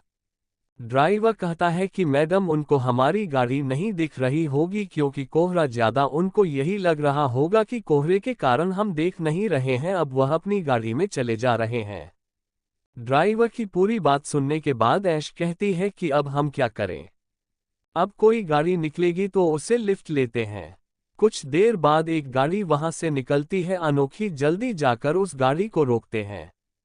अनोखी के रोकने पर वह गाड़ी नहीं रुकती और आगे चली जाती है। अनोखी उसके ड्राइवर को मन ही मन कोसती है कि कैसा है, अकेली लड़की देख रहा है फिर भी गाड़ी नहीं रोक रहा है।